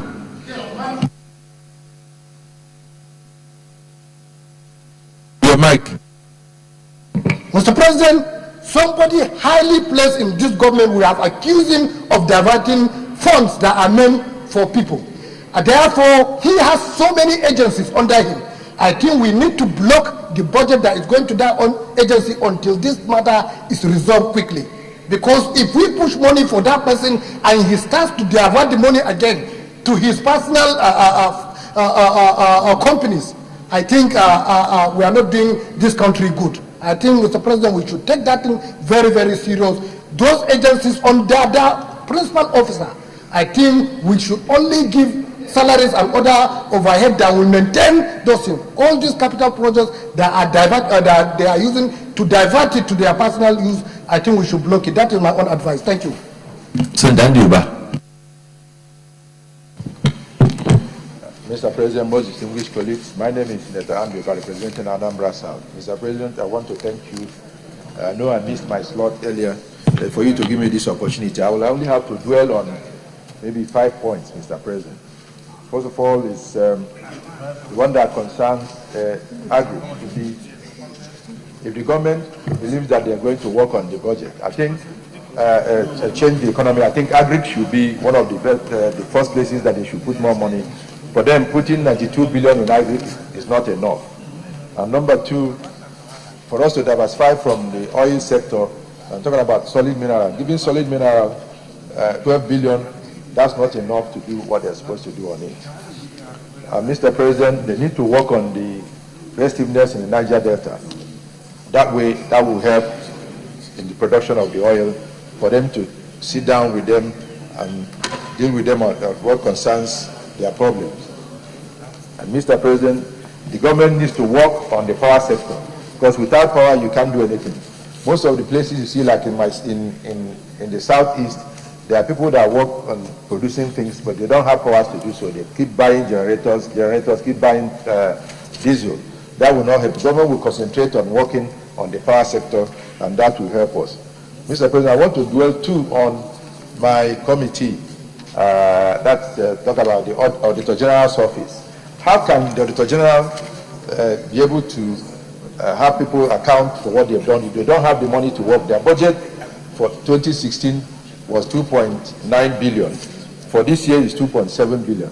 While the other agencies that take information that the Auditor General gives them have more money, like EFCC, ICPC was giving more money than the Auditor General's office. So I would believe that they should add more money to help them police all the embassies in the world. How do they go for them to audit their accounts? How do they go to audit the accounts of all the states?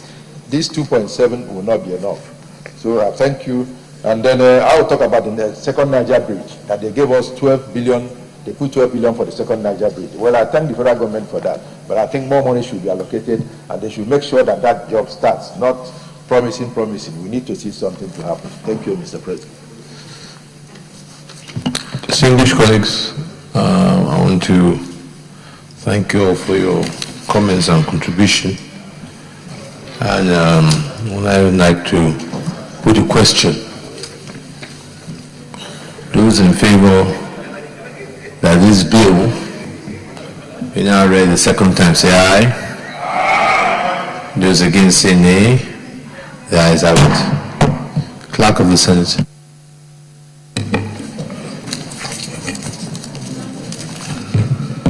Mr. President, distinguished senators, a bill for an act to authorize the issue from the Consolidated Revenue Fund of the Federation the total sum of 7,298,507,709,937 naira only, of which 419,020,648,000 naira only is for statutory transfers. 1,633,885,430,499 naira only is for debt service. 177,460,296,707 naira only is for sinking fund for maturity bonds. 2,979,151,756,196 naira only is for recurrent non-debt expenditure, while the sum of 2,358,989,578,536 naira only is for contribution to the development fund for capital expenditure, exclusive of capital expenditure in statutory transfers for the year ending on the 31st day of December 2017, second reading. A bill for an act to authorize the issue from the Consolidated Revenue Fund of the Federation the total sum of 7,507,709,937 naira only, of which 419,020,648,000 naira only is for statutory transfers. 1,663,885,430,499 naira only for debt service. 177,460,296,707 naira is for sinking fund for maturing bonds, while 2,979,151,756,196 naira only is for recurrent non-debt expenditure, while the sum of 2,058,989,578,536 naira only is for contribution to the development fund for capital expenditure, exclusive of capital expenditure and statutory transfers for the year ending on the 31st December 2017, second reading table. Distinguished colleagues, let me once again thank all for the contribution for the last 3 days of debating the general principle of the 2017 budget proposal. As I commit this 2017 appropriation bill to the appropriation committee and the subcommittees, we should objectively review the planned expenditures and review the revenues in line with the main objectives of the budget we've discussed, pulling us out of economic recession, investing in our people, laying foundation for a diversified, sustainable, inclusive growth, and pushing our agenda for a made in Nigeria traction. In doing this, we must take note of some of the contributions by our colleagues, which I took time to take note. Great concern with the fact that we passed a law here on the issue of what percentage of CFR should go to the health sector, and to date this has still not been implemented. The fact that the budget for the health sector is still below the minimum agreed percentage. We also talked about the capacity of government to ensure that the borrowings that are promised do come in, because without that, the capacity to implement the capital budget will be an issue. We also concerned on the duplication of expenditure. The committees should be very vigilant on these areas. It was said many a times by different speakers on the issue of computers, cars, and some of these items that keep on repeating year in, year out. Those communities should please be very vigilant in this area to block leakages. The other areas that was the issue of independent revenue and to ensure that more money can come into government coffers, and the area of infrastructure as well. And I think that's where we play our own role to see that the bills that we have that we want to accompany the appropriation bill, we can finish it on time. That will live private sector participation here. In line with our processes for 2017, our budget processes, there are two innovations that we're bringing in. One is the public hearing, which is going to take place likely in the week between the 7th to the 8th of November for a 2-day on the budget, and also the meeting with leadership and the chairman of committees, which is scheduled to take today, but I'm going to announce a new date for. And also, while we're doing this exercise, raised also by our colleagues, is the issue of equitable distribution of projects. I'd like all our respective committees to take care of that, so there's a sense of belonging by all. And I hope that on this area, we will ensure that we do our best in ensuring that this exercise this year is much better than last year. On this note, I'll refer the bill on committee, I hereby refer the bill to the Committee on Appropriation to report back in 3 weeks. Some announcements here. First announcement is a meeting of the Senate leadership with the chairman of the committees, which was to take place this afternoon, has now been postponed. It will now take place on Tuesday, the 31st January, 2 p.m., same venue, which is at the conference room 022. Second announcement, some appointments from committee chairman, the new committee chairman for SDG, Senator Aidoku, chairman for Interior, Senator Sekibo, chairman for INEC, Senator Ndume, chairman for Defense, Senator Abukari, and chairman for FEMA, Senator Magnus Abe.